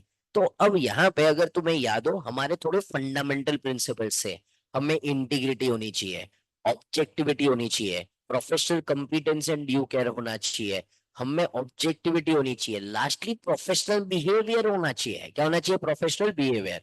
अब क्लाइंट हमारे साथ जबरदस्ती कर रहा है कि 20 सेंटर पे नहीं जाऊंगा, क्या मैं झगड़ा झगड़ी कर सकता है? नहीं, because we I am suppose to maintain word professional behaviour. तो आईसीआई ने अपने को एक हथियार दे दिया है, बोला भाई तेरे को अगर वो 20 सेंटर पे नहीं जाने दे रहे, तो तू दरअसल उधर रामपुरी नहीं रख सकता कि 20 सेंटर खोल, उसके सिर पे बंदूक बंदूक नहीं रख सकता कि 20 सेंटर खोल। तो उसके सामने 210 का हथियार यूज कर। तो उसको जाके बोल के तूने मेरे ऊपर रोजा डाला, ठीक है, एट द बिगिनिंग डाला, इसके वजह से ओपिनियन क्या करना पड़ेगा? डिस्क्लेम। तो हम सॉरी बोलते हैं बड़ी विनम्रता से, हम ऑडिट एक्सेप्ट कर पाएंगे नहीं। सिर्फ मैं नहीं, मेरी बिरादरी के सारे लोग तेरे को आके यही बोलेंगे कि हम ऑडिट एक्सेप्ट करेंगे नहीं। क्लाइंट के पास एक ही रास्ता बचा, उसे हमारे ऊपर से रोजा को क्या कर देना पड़ेगा? हटाना पड़ेगा। यहाँ पे इसलिए आईसीआई कहता है you do not accept audit. देखो वहां पे एक्सेप्ट करेंगे तो भाई कुछ फायदा नहीं होने वाला है, तो इन वे क्लाइंट को हम फोर्स कर रहे हैं कि तू यहाँ पे से ये जो लिमिटेशन है वो लिमिटेशन को विड्रॉ कर, वरना हमारे बिरादरी का कोई भी बंदा तेरा ऑडिट करने वाला नहीं है। तो अगर लोसा एट द बिगिनिंग है, I will evaluate what is the possible effect. अगर मेरे को लग रहा है उसके वजह से मेरे को अपना ओपिनियन क्या करना पड़ेगा? डिस्क्लेम करना पड़ेगा। क्या करना पड़ेगा? डिस्क्लेम। तो मैं ऑडिट एक्सेप्ट करने वाला नहीं हूं अनलेस रिक्वायर्ड बाय लॉ। अब दमानी जी जो डीमार्ट वाले हैं, उनको भी पता था, उनको भी ऐसे 210 के बारे में आज समझ में आ चुका था कि एट द बिगिनिंग लोसा डाला तो कोई भी इंसान बात वाला नहीं है। वो शाणे निकले। पहले बोला भाई एक काम कर, सारे 200 सेंटर का ऑडिट कर। ठीक है, तो एट द बिगिनिंग तो मेरे ऊपर भरोसा नहीं था, मैं खुशी खुशी गया कि भाई चलो हम दवानी जी को ऑडिट करेंगे। मैं वहां पे ऑडिट चालू किया। अब वो मेरे को बोल रहा है कि भाई एक काम कर, हम है ना टर्म्स ऑफ एंगेजमेंट को चेंज करते हैं। क्या टर्म्स ऑफ एंगेजमेंट क्या करते हैं? चेंज। मैं बोलेगा भाई रीजंस बताओ क्यों चेंज करना चाहते हो, सब कुछ हो चुका है ना, इंक्वायरी आई थी, प्रपोजल था, टर्म्स ऑफ एंगेजमेंट डिस्कस हुए थे, फिर तो अपना भाई रिश्ता तय हुआ। मैंने लेटर ऑफ एंगेजमेंट भेजा, तुमने अपॉइंटमेंट भेजा, अब तुम ये रिश्ते की चीजों को चेंज करना चाहते हो, तो मैं इंक्वायर करेगा रीजंस क्या है। See there is a possibility that reason may be valid. दबानी जी बोल रहे हैं कि तेरे को अपॉइंट किसके लिए किया था? 200 सेंटर। भाई इस साल हम लोग इतना ग्रो कर दिए कि 20 सेंटर और खोल दिए, अब कितने सेंटर है? 220। तो हम चाहते हैं कि तो 220 सेंटर का ऑडिट करते हैं, प्रोपोर्शनेटली तेरी फीस भी बढ़ा देंगे। क्या तेरी क्या बढ़ा देंगे? फीस। मेरे को बताओ क्या ये रीजन? यस। क्या मैं ये ऑडिट एक्सेप्ट करेगा? यस। यहाँ पे मेरे को कोई प्रॉब्लम नहीं है। तो if the reason is valid I will accept, but bracket में देखो मैंने क्या लिखा हुआ है, इन राइटिंग। देखो स्टार्टिंग में जो पूरा एसिड 210 में एंगेजमेंट लेटर बना हुआ राइटिंग में है, तो ये भी चीज कैसे होनी चाहिए? राइटिंग में। सिर्फ ओरल कम्युनिकेशन चलने वाला नहीं। पर मेरे को रीजन इनवैलिड लगा। ठीक है, समझो फॉर एग्जाम्पल, एक और एग्जाम्पल लेते, समझो हम किसका ऑडिट कर रहे थे? एप्पल इंडिया का। ठीक है, एप्पल की जो इंडिया में सब्सिडरी है, वो एप्पल इंडिया क्या बोल रही है कि भाई फॉर एग्जाम्पल तू यहाँ पे ऑडिट कर। मैं ऑडिट चालू कर दिया, अचानक से आपके वो बोल रहे हैं कि तमिलनाडु का जो ब्रांच है ना, तमिलनाडु का ब्रांच, तो उसका ऑडिट नहीं करेगा। मैं बोला भाई क्यों? वो बोल रहे हैं भाई देखो अब तक है ना हम आईफोन जो बनते थे चाइना में वियतनाम में बनाते थे, अब उससे हम इंडिया में प्रोडक्शन चालू कर रहे हैं, और तमिलनाडु में ना आईफोन 16 बन रहा है। क्या तमिलनाडु में क्या बन रहा है? आईफोन 16। तो भाई हम तो सारी चीजें बहुत कॉन्फिडेंशियल रखते हैं। हमारे नए फोन में क्या आने वाला है, जब तक वो टिम कुक भाई स्टेज पे नहीं आते हैं, एक सेमिनार नहीं लेते, तब तक किसी को पता नहीं होता है हमारे नए फोन में क्या होने वाला था। काफी बार तो टिम कुक भाई को खुद भी पता नहीं होता है कि नए फोन में क्या आने वाला होता है। तो यहाँ पे अगर तू जाके वहां पे ऑडिट करेगा, देखो पता आईफोन 16 के अंदर क्या बन रहा है, तो बाहर के इंफॉर्मेशन लीक कर दिया तो तो भाई मेरे को ये रीजन इनका वैलिड लग रहा नहीं है। मैं सबसे पहले उनको बोला भाई 11th स्टैंडर्ड का बच्चा थोड़ी हूँ क्या, आईफोन 16 में क्या आने वाला है बाहर जाके सबको बताओ। इतना तो प्रोफेशनल बिहेवियर मेरे को भी आता है। उसके बावजूद तुम्हें भरोसा नहीं है तो वहां पे एनडीआर साइन कर दो ना, नॉन डिस्क्लोजर अग्रीमेंट, एक एनडीए बना लेते हैं अपन। ठीक है, तो मेरे को जाने तो दो। तीसरा, मेरे को लग रहा है कि भाई देखो, अगर तेरा आईफोन 15 16 बन भी रहा है तो तेरा प्रोडक्शन डिपार्टमेंट बना रहा रहेगा क्या? तेरा अकाउंट्स डिपार्टमेंट वाला भी बैठ के आईफोन 16 बना रहा है क्या? नहीं, मेरे को तो किससे लेना देना है? Accounts department. तो मेरे पे जाने दे। वो लोग लड़के खड़े हुए कि नहीं भाई, हम तो तेरे को तमिलनाडु ब्रांच में जाने देने वाले नहीं है। यहाँ पे मेरे ऊपर वो लोग ने क्या डाल दिया, रोजा। क्या डाल दिया यहाँ पे? तो मेरे को रीजन वैलिड नहीं लगा। अगर मेरे को रीजन वैलिड नहीं लगा तो मैं ऑडिट को एक्सेप्ट करने वाला नहीं, मतलब चेंज को एक्सेप्ट करने वाला नहीं हूं। मैं बोल भाई नहीं, मेरे को तो तमिलनाडु भी जाना पड़ेगा। पर मैनेजमेंट लड़के खड़ा हुआ है। They are not allowing you to continue with the original engagement. मतलब तमिलनाडु का दरवाजा तेरे लिए खोल रहे नहीं है क्या? वापस हम दरवाजा तोड़ के जाएंगे क्या? नहीं। ये मेरे ऊपर क्या हो गया, रोजा। और जब भी हमारा रोजा होता है, क्या कोई भी इंसान जिंदगी में अपना रोजा तोड़ता है? नहीं। क्या हम भी अपना रोजा तोड़ेंगे क्या? नहीं। हम कहेंगे चले जाएंगे। क्या करेंगे भाई? चले जाएंगे। बट क्या एक रूठी हुई गर्लफ्रेंड की तरह चले जाएंगे? क्या मैनेजमेंट को व्हाट्सएप इंस्टा के ऊपर ब्लॉक कर देंगे? नहीं। हम जाएंगे after fulfilling the legal obligation. क्या हम जाएंगे?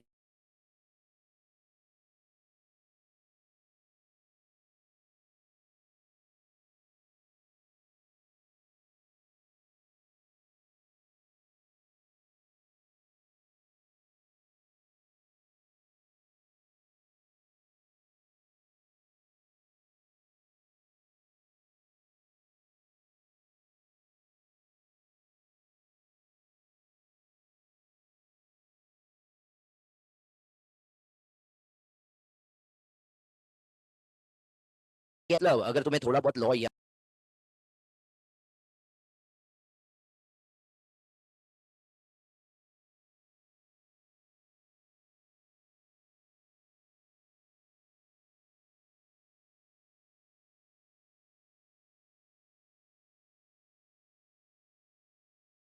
कहाँ तक सुनाई दिया?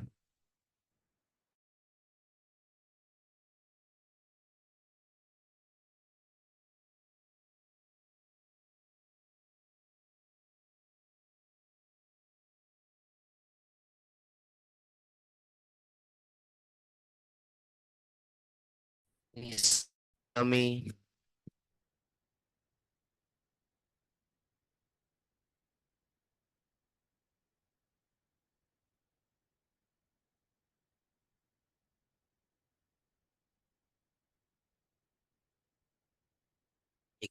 सो यहाँ पे आफ्टर फुलफिलिंग लीगल ऑब्लिगेशन मतलब मेरे को क्या भरना पड़ेगा, ADT2।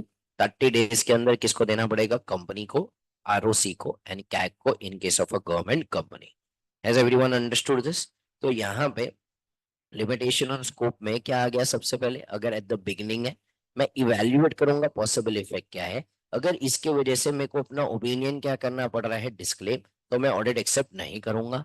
अगर during the course of audit management कहता है कि चेंज करो terms of engagement, I will inquire the reason. Reason या तो वैलिड है या तो रीजन क्या है, इनवैलिड। वैलिड है तो मैं एक्सेप्ट करेगा, बट कैसे करेगा? Only and only in writing.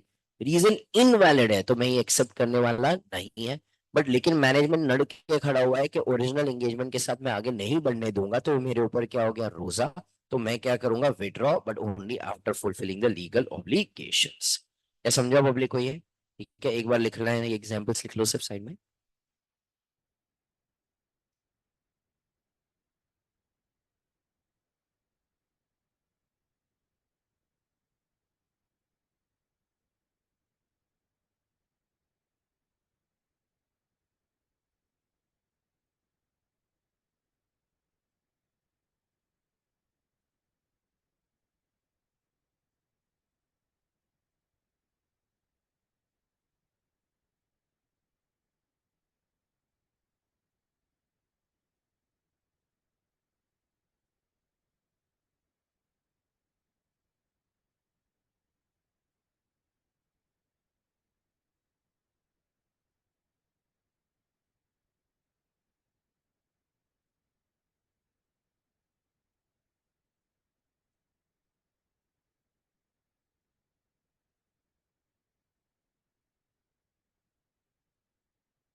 Done, बड़े आगे।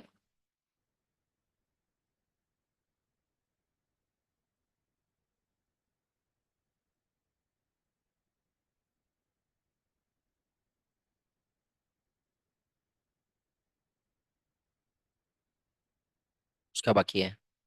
डन, ठीक है। अब अगर रिकरिंग ऑडिट है, मतलब मैं पहले वाले साल भी ऑडिटर था, ये वाले साल भी ऑडिटर हूँ, तो क्या सब कुछ वापस करेंगे क्या? याद करो, आकाश की शादी करवा दी गई थी। ठीक है, पहले क्या आया था? Enquiry, proposal, terms of engagement, letter of engagement, letter of appointment. अब शादी को बाई बाय लेटर से 2 साल हो गए, अब उसकी एनिवर्सरी आ गई। क्या एनिवर्सरी के दिन सारा प्रोसेस वापस होएगा क्या? नहीं। तो यहाँ पे भी अपनी भी एनिवर्सरी आ रही है, हम ऑलरेडी पिछले 2 साल से ऑडिटर है। अब क्या मेरे को वापस सब प्रोसेस करने की जरूरत है क्या? नहीं। तो मेरे को टर्म्स ऑफ एंगेजमेंट वापस भेजने की जरूरत नहीं है, लेटर ऑफ एंगेजमेंट वापस भेजने की जरूरत नहीं है। पर मोरॉन्स के केस में भेजना पड़ेगा। किसके केस में भेजना पड़ेगा? मोरॉन्स के केस में। मेरे को ये केसेस में वापस मैनेजमेंट से क्या डिस्कस करने पड़ेंगे? Terms of engagement. वापस मेरे एंड से उन्हें क्या भेजना पड़ेगा? Letter of engagement. क्या भेजना पड़ेगा मेरे एंड से उन्हें? Letter of engagement. कब भेजना पड़ेगा? Entity misunderstands the objective in scope. मेरे को बताओ, क्या मेरा ऑब्जेक्टिव माँ कसम खा के बोलने का है कि मैं जो बोल रहा हूँ सच बोल रहा हूँ, सच के अलावा कुछ नहीं? एनडीटी को बोल रहा है कि भाई देखो, तूने ऑडिट किया, तेरे ऑडिट करने के बाद हमारे कैश में फ्रॉड मिला, तो तेरी जिम्मेदारी। तो मैं बोलूंगा भाई देख, मैं वैसे भी एब्सोल्यूट एश्योरेंस देता नहीं हूँ। मैं ये मिसअंडरस्टैंडिंग क्लियर करना चाहता हूँ। क्या मैं मिसअंडरस्टैंडिंग क्या करना चाहता हूँ? Clear. Let us say there is a significant change in ownership. अगर समझो हम फ्यूचर ग्रुप की बात करें, किसकी बात करें? सबको पता है फ्यूचर ग्रुप मतलब कौन सा? हाँ, बिग बाजार, ब्रांड फैक्ट्री और सब कुछ जो है उसे हम क्या कहते हैं? Future group. तो फ्यूचर ग्रुप अगर तुम्हें पता हो, तो फ्यूचर ग्रुप में प्रीवियस ओनर कौन थे पहले? किशोर बियानी जी। कौन थे? Kishore Biyani ji. Very you know respectable person, and I respect him a lot, because one person जिसके पास कोई पैसा नहीं था और उन्होंने 25,000 करोड़ तक का वैल्यूएशन लाया डीमार्ट का। मतलब अंबानीज अगर देखोगे, टाटास देखोगे, they had family wealth. Kishore Biyani ji was a common person like us, जिसने इतनी बड़ी कंपनी बनाई। इनफैक्ट उसकी एक बुक है, इट हैपेंड इन इंडिया करके, 100 रुपए की एक बुक है। जब टाइम मिलेगा, आई अंडरस्टैंड तुम्हारे पास इतनी बुक से पढ़ने के लिए तुम और क्या ही पढ़ोगे, but he has described how he made DMart, I mean big बाजार। तो बिग बाजार में उसने क्या बोला पता है? मैं रोज जाके सिर्फ सब्जी मंडी में बैठता था, रोज जाके 5 घंटा यूज टू स्टेट ओनली सब्जी मंडी। मैंने वही सब्जी मंडी को एक एसी मॉल के अंदर डाल दिया। जो चीजें अच्छी थी उसको रहने दी, जो चीजें बुरी थी उसको रिप्लेस कर दी। फॉर एग्जाम्पल, वो बोला कि भाई देखो, मेरे को लगता था कि वो जो भी लेडी आती है उसको सब उठा उठा के जाना पड़ता है, it is very difficult for her to hold it, इसलिए उसने ट्रॉलीज बना दी। वो बोला कि भाई लेडीज को है ना बार्गेन करने में मजा आता है, अगर सामने वाला फिक्स रेट बोले ना तो मजा नहीं आता है, इसलिए मैंने स्कीम निकाली। ये लो तो ये फ्री, ये लो तो ये चीजें, नॉर्मल प्राइस इतना है, हमारा प्राइस इतना है, तो वो लोग को मजा आता है स्कीम्स देखने में, ऑफर देखने में, इसलिए वो लोग ज्यादा देखते हैं। तो वो चीज मैंने रिटेन की, and this is how he said I made big बाजार। तो वेरी इंटरेस्टिंग पर्सन। बट अगर तुम्हें पता हो, 2020 में कोविड के वक्त वजह से फ्यूचर ग्रुप की बैंड बज गई। उन्होंने ये पूरी कंपनी आगे जाके किसको बेच दी? मुकेश अंबानी जी को। ठीक है, so now if you are aware, it is owned by Reliance Retail. तो नाउ अब ओनर क्या हो चुके हैं? चेंज। पहले ओनर कौन थे, पर अब ओनर कौन है? मैंने पहले सारे टर्म्स ऑफ एंगेजमेंट किसके साथ डिस्कस किए थे? किशोर बियानी जी। और मुकेश अंबानी जी आके बोल रहे मेरे को पता ही नहीं है तुम्हारे टर्म्स ऑफ एंगेजमेंट क्या है। मेरे को वापस डिस्कस करना पड़ेगा, वापस क्या भेजना पड़ेगा? Letter of engagement. देखो, फ्यूचर ग्रुप शायद फ्यूचर ग्रुप ही है, पर ठीक है, कंपनी वाले वही है, मैं अभी भी वहां पे ऑडिटर हूँ, पर ओनर क्या हो चुके हैं? चेंज। बट लेकिन अगर तुम थोड़ा ध्यान दोगे ना, आंसर में वर्ड आना चाहिए सिग्निफिकेंट। कुछ छोटा मोटा शेयर होल्डिंग तो चेंज होता ही रहेगा ना, मतलब वहां पे जब लिस्टेड एंटिटी है, ओनर्स तो चेंज होते रहेंगे। बिकॉज आज अगर साहिल के पास शेयर है, वो शेयर मैंने खरीद लिया, I am the owner now. But छोटे मोटे फ्रैक्शन की वजह से क्या मैं वापस सब कुछ डिस्कस करेगा क्या? नहीं। देयर इज अ रिवाइज और special terms of engagement. Late us से हम लास्ट ईयर तक जब ऑडिट कर रहे थे 200 सेंटर थे, इस बार हमें ऑन द फेस दिख रहा है कि 250 सेंटर है, तो टर्म्स और सारी चीजें क्या हो जाने वाली है? चेंज। तो मैं वापस क्या भेजूंगा? Letter of engagement. There is a change in the other reporting requirement. ठीक है, चेंज किस में हुआ है? रिपोर्टिंग में। लेट अस से पहले हुआ करता था कारो 2016, पर अब मार्केट में क्या आ चुका है? कारो 2020। मेरी रिपोर्टिंग की रिक्वायरमेंट चेंज हो गई। मेरे को जितना ज्यादा रिपोर्ट करना पड़ेगा, मैं तुम्हारे पास से उतनी एक्स्ट्रा इन्फॉर्मेशन मांगूंगा, उतना ज्यादा डिटेल चीजें मांगूंगा। तो मैं पहले ये सब नहीं मांग रहा था, पर आज मेरे को जरूरत है, you will have to provide me with this information. तो मैं वापस क्या डिस्कस करूंगा, terms of engagement. And say there is a change in the nature and the size of the business. For example अगर हम ले जोमैटो की बात करें, तो भाई जोमैटो पहले एकदम छोटी सी कंपनी थी। क्या थी जोमैटो? एकदम क्या थी? छोटी सी कंपनी थी। अब जोमैटो की अगर हम बात करें तो जोमैटो एक बड़ी कंपनी हो चुकी है। एक अनलिस्टेड कंपनी से अब वो क्या हो चुकी है, लिस्टेड हो चुकी है। अगर हम जोमैटो की पहले बात करें तो जोमैटो पहले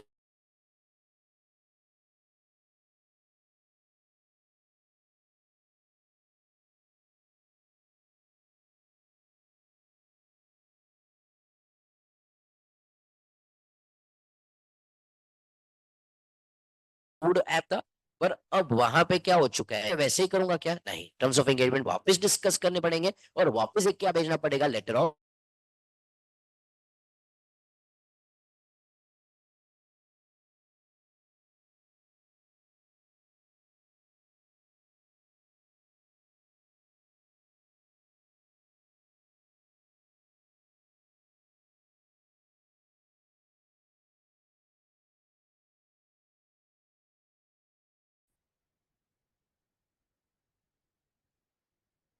can everyone hear me? So यहाँ पे अगर समझो मैं बात करूं, पहले कंपनी में फॉर एग्जाम्पल कौन थे मैनेजमेंट में? ठीक है, फॉर एग्जाम्पल सुरेश, रमेश, कमलेश। ठीक है, तो कौन थे भाई? एसआर के संभाल रहे थे सारी चीजें। अब कंपनी में कौन आ चुका है भाई? गीता, बबीता, सीता। अब ये लोग को तो भाई पुरानी कोई चीज के बारे में भी पता नहीं है। तो जो नए मैनेजमेंट आए वो बोल रहे भाई तुमने भी डिस्कस किया था, किसके साथ डिस्कस किया था? पुराने मैनेजमेंट के साथ, अब हमें पता नहीं है। तो यहाँ पे अगर सीनियर मैनेजमेंट चेंज हुआ है तो वापस मैं क्या डिस्कस करूंगा, टर्म्स ऑफ एंगेजमेंट। तो यहाँ पे मोरॉन्स के केस में मेरे को वापस क्या करना पड़ेगा, लेटर ऑफ एंगेजमेंट भेजना पड़ेगा, वरना भेजने की जरूरत नहीं है। तो क्या होता है मोरॉन्स, सबसे पहले एंटिटी क्या करेगा, misunderstand. O say there is a significant change in the ownership. R say there is a revised or special terms of engagement. O say there is a change in the other reporting requirement. N say there is a change in the nature and the size of the entity's business. Or S say there is a recent change of the senior management. Has everyone understood this? ये हमारा क्या हो गया, recurring audit. क्या हो गया हमारा ये, रिकरिंग ऑडिट। तो यहाँ पे हमने क्या पढ़ा सो फार? सबसे पहले अपन ने आज क्या चालू किया था, इसमें प्री कंडीशन क्या होती है, pre condition determine whether the financial reporting framework is acceptable, obtain an agreement from the management for the responsibility for preparation of financial statement, internal control to provide auditor with what, access to information, access to additional information, unrestricted access to persons within the entity। अगर pre condition acceptable नहीं है तो मैं audit accept नहीं करूंगा unless required by law. यहाँ पे financial reporting framework acceptable, लेकिन इसके लिए हम चार चीजें देखते हैं। नेचर ऑफ द, मतलब प्रॉफिट ओरिएंटेड है कि नहीं है। फिर पर्पस, जनरल पर्पस है कि स्पेसिफिक। तीसरा, nature of financial statement complete है कि स्टैंड अलोन है। और lastly, contents of the engagement letter में क्या आएगा, रोजी। आर से क्या जाएगा, responsibility of auditor, responsibility of management, reference to the expected form and content of any reports to be issued by the auditor, and a statement that the circumstances in report may differ from its form and content। फिर objective and scope, identification of FRF. क्या additional matters में लिख सकता हूँ? Yes, मैं fees लिख सकता हूँ, इनहरेंट लिमिटेशन, मेरा रिव्यू होने वाला है, इलेबोरेशन ऑफ द स्कोप। मेरे ऊपर लोसा तीन कारण की वजह से हो सकता है, circumstances beyond the control of entity, या तो नेचर एंड टाइमिंग, या तो किसने इम्पोज किया है,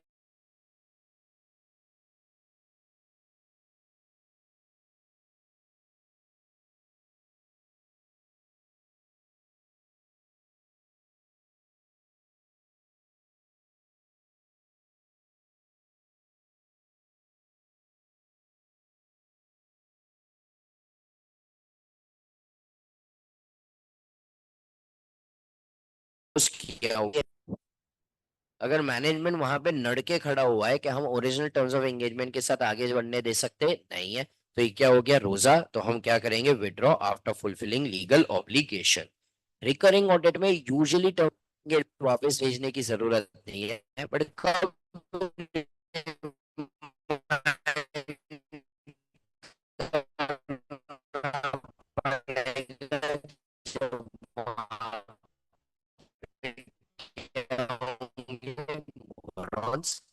एम से एंटिटी क्या कर रहा है, मिसअंडरस्टैंड। आर एस से वहां पे क्या है, रिवाइज्ड हो जाता है, change in the nature and size, और रीसेंट चेंज।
अब फॉर एग्जाम्पल, मैं एक प्रिंसिपल ऑडिटर हूँ। प्रिंसिपल ऑडिटर मतलब क्या, होल्डिंग का ऑडिट कर रहा हूँ या हेड ऑफिस का ऑडिट कर रहा हूँ, और वहां पे ब्रांच भी है और सब्सिडरी भी है। तो मेरे को दोनों जगह पे अगर अपॉइंट किया जा रहा है, होल्डिंग में भी और सब्सिडरी में भी, तो क्या मेरे को अलग से एंगेजमेंट लेटर भेजना पड़ेगा? समझ रहे हो, मेरा ऑलरेडी के साथ एंगेजमेंट हो चुका है, होल्डिंग के साथ। क्वेरी आई थी, यस। क्या प्रपोजल था, यस। क्या टर्म्स ऑफ एंगेजमेंट थे, यस। क्या लेटर ऑफ एंगेजमेंट भेजा, यस। क्या लेटर ऑफ अपॉइंटमेंट आया, यस। और मेरे को सब्सिडरी में अपॉइंट कर रहे हैं, क्या मेरे को सब्सिडरी को अलग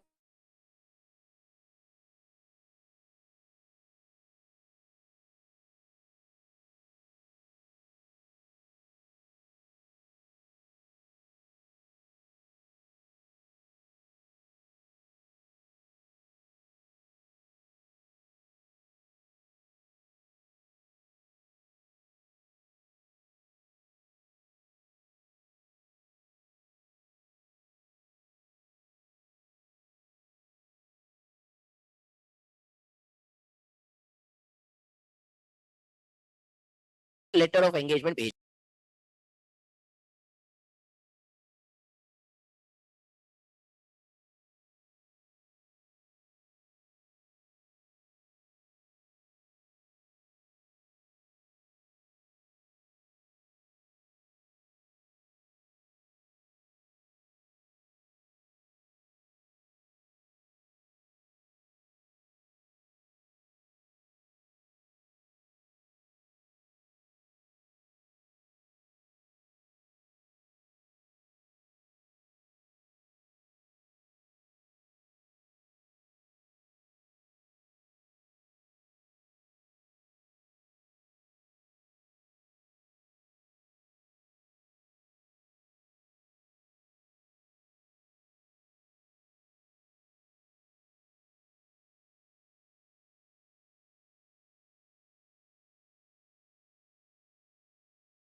भेजने की जरूरत है, एंगेजमेंट लेटर भेजने की जरूरत है कंपोनेंट को कि नहीं है? तो ये किसके ऊपर डिपेंड करता है, ओस साली के ऊपर। किसके ऊपर डिपेंड करता है? क्या होता है ओस साली? सबसे पहले what is the degree of ownership. समझो एक 100% ओल्ड सब्सिडरी है, क्या एक 100% ओन्ड सब्सिडरी? मेरे को बताओ, मैंने ऑलरेडी होल्डिंग के साथ सब टर्म्स ऑफ एंगेजमेंट डिस्कस किए हैं, क्या वापस सब्सिडरी को लेटर ऑफ एंगेजमेंट भेजने की जरूरत है? नहीं। बट अगर एक होल्डली ओन्ड सब्सिडरी नहीं है तो शायद मेरे को सब्सिडरी को अलग से भेजना पड़ेगा। क्या सेपरेट रिपोर्ट देना है? क्या इवेंचुअली मैं सब्सिडरी के ऊपर अलग से रिपोर्ट देने वाला हूँ? क्या होल्डिंग के ऊपर अलग से रिपोर्ट देने वाला हूँ? तो यस, मेरे को अलग से दोनों को क्या देना पड़ेगा? Engagement letter. बट अगर समझो इवेंचुअली मेरा रिपोर्टिंग सिर्फ किसके ऊपर होने वाला है? होल्डिंग। तो मेरे को सब्सिडरी को अलग से कोई एंगेजमेंट लेटर देने की जरूरत नहीं है। अपॉइंट कौन करता है? सब्सिडरी वाली खुद ऑडिटर को अपॉइंट कर रहा है कि होल्डिंग वाला? अगर होल्डिंग वाला ही कर रहा है तो मेरे को ये सब टाइम पास वापस करने की जरूरत नहीं है। लॉ क्या कहता है? लॉ में भी तो लिखा होगा कि अलग से एंगेजमेंट लेटर देना है कि नहीं देना है। लॉ में लिखा हुआ है तो आंख बंद करके वो फॉलो कर, कुछ और सोचने की जरूरत नहीं है। जो कंपोनेंट है, joint venture, associate, subsidiary, branch, कितना इंडिपेंडेंटली काम करता है। अगर वो इंडिपेंडेंटली चल रहा है, वो होल्डिंग के ऊपर डिपेंडेंट ही नहीं है, तो शायद मेरे को अलग से इसे क्या भेजना पड़ेगा? एक एंगेजमेंट लेटर। तो यहाँ पे हमने क्या बोला? किसके ऊपर डिपेंड करता है? ओ साली के ऊपर। ओ से क्या बोला अपन ने? Degree of the ownership. S से हम लोग ने क्या बोला? क्या सेपरेट ऑडिट रिपोर्ट देने की जरूरत?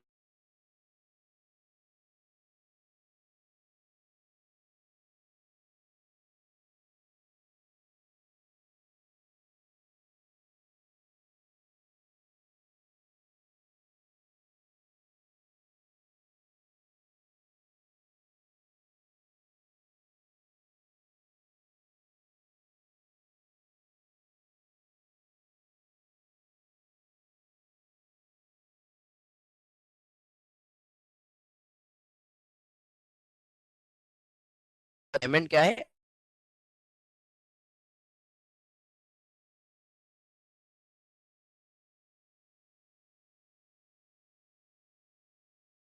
यही मेरा पेशेंस टेस्ट कर रहा है जी।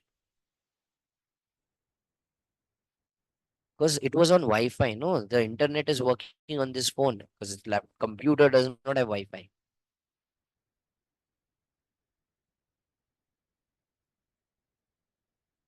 हाँ, वो मैं सामने। नहीं, बट अभी ये मेरे लैपटॉप से ये रिकॉर्ड नहीं हो सकता ना।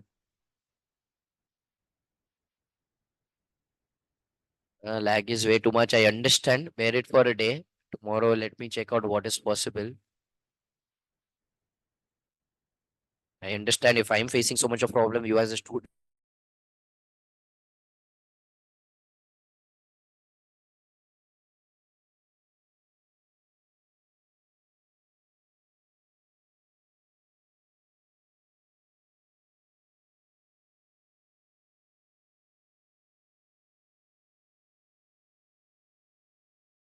For a day, last 10 minutes, कल अपन ये करेंगे, कुछ रिजॉल्व कर देंगे। आईसीआई नए पोर्शन के अंदर है ना, एकदम ही क्लियर है कि तुम्हें जो हम इंटर सीए में पढ़ा चुके हैं वो सेम चीज फाइनल सीए में क्यों पूछे। तो see a lot of standards except for 3 standards, every standard they have inserted in inter CA level. तो हम सेम का सेम तुमको पूछते रहे तो हम क्यों पूछे? तो they want to ask you application के तू एज अ प्रैक्टिसिंग सीएस को कैसे लगाएगा। So somewhere now they will not ask questions which are asked at inter CA level. अब ये सारे अनोखे सवाल आएंगे। तो अब ये क्या कह रहा है? जो फाइनेंशियल रिपोर्टिंग स्टैंडर्ड है established by authorized or recognized standing organization is supplemented by law। मतलब हमारे फाइनेंशियल रिपोर्टिंग कैसे करनी है वो सेट किया गया है एक स्टैंडर्ड सेटिंग ऑर्गेनाइजेशन, जो हमारे लिए क्या है? आईसीआई। बस हमारे देश में स्टैंडर्ड्स कौन सेट करता है? आईसीआई। मतलब वही हमें देता है ना एएस और इंडेस। तो फाइनेंशियल रिपोर्टिंग स्टैंडर्ड्स है, ठीक है, जो किसने सेट किया है? Standard setting organisation. मतलब ये कौन सेट किया हुआ है? आईसीआई। उसने क्या सेट करके दिया है अपने को? एएस एंड इंडेस। पर लेकिन इसके साथ इट इज सप्लीमेंटेड, मतलब एडिशनली उसके ऊपर लॉ भी अप्लाई हो रहा है। अब हमें जो जिसका हम अकाउंटिंग कर रहे हैं वो एएस और इंडेस तो फॉलो करेगा, प्लस उसके साथ क्या आ गया? एक लॉ। अब यहाँ पे हमें देखना है कि क्या जो भी हमारे एएस और इंडेस की रिक्वायरमेंट है और लॉ की रिक्वायरमेंट,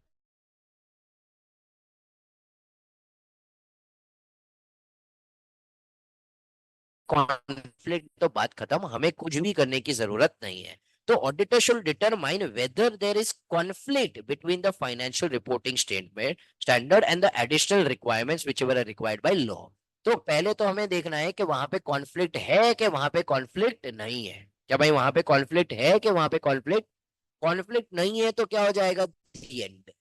कॉन्फ्लिक्ट है तो मैं मैनेजमेंट से डिस्कस करूंगा कि देख भाई सर इंडिया फॉलो कर रहा है, सही बात है, तो तेरे ऊपर एक लॉ भी है और हमने एएफआरएफ में क्या बोला हुआ है, अगर स्टैच्यूट है तो क्या फॉलो करना चाहिए, स्टैच्यूट। तो हमें क्या करना पड़ेगा, एडिशनल रिक्वायरमेंट है लॉ की, तेरे को है ना एडिशनल डिस्क्लोजर्स देने पड़ेंगे। क्या देने पड़ेंगे, तो जो लॉ की रिक्वायरमेंट है हम पर फुलफिल करेंगे, क्या देके, एडिशनल डिस्क्लोजर। तो वहां पे हम एडिशनल डिस्क्लोजर देंगे जो नॉर्मल स्टैंडर्ड्स के अंदर लिखा हुआ नहीं है। प्लस अगर हमें चाहिए तो हम एएफआरएफ जो है ना उसका डिस्क्रिप्शन को ही अमेंड कर देंगे। हम क्या करेंगे, जो हमारा नॉर्मल एएफआरएफ है प्लस जो लॉ की रिक्वायरमेंट है दोनों को ऐड करके हम डिस्क्रिप्शन देंगे कि एएफआरएफ क्या चाहता है। अगर मैनेजमेंट ये कर देता है तो वेरी गुड, बट अगर मैनेजमेंट ये नहीं करता है तो I will have to modify the auditor's opinion. तो if neither the above is possible, ठीक है, मतलब ना तो मैनेजमेंट एडिशनल डिस्क्लोजर दे रहा है ना तो एएफआरएफ को अमेंड कर सकते हैं, auditor shall determine whether it is necessary to modify the opinion in accordance with 705। क्यों, क्योंकि यहाँ पे मिसस्टेटमेंट है, क्या होना चाहिए था क्या है, दोनों में डिफरेंस है। तो अब मेरे को देखना पड़ेगा कि क्या वो मटेरियल एंड परवेसिव है कि मटेरियल बट नॉट पर।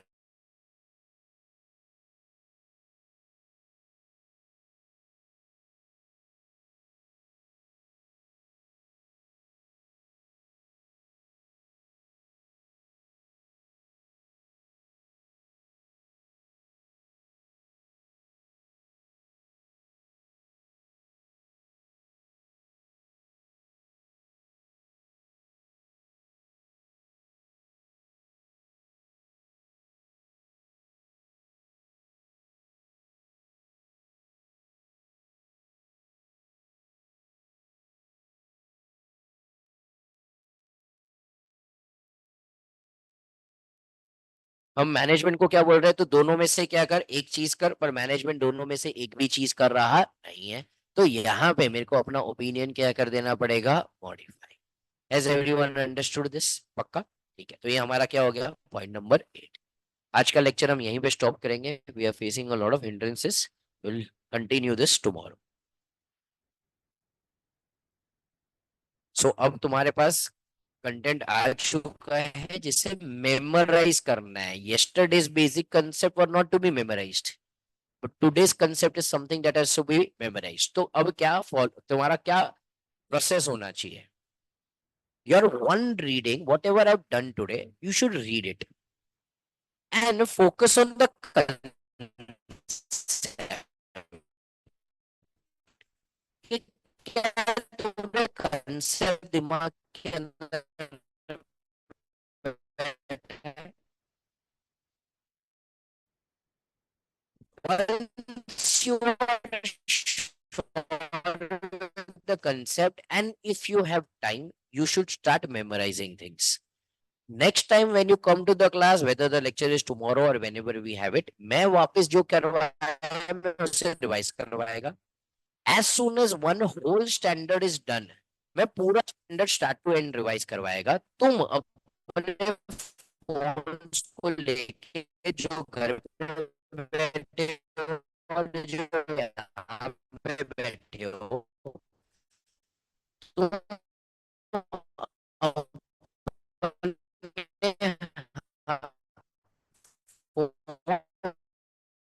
अपने में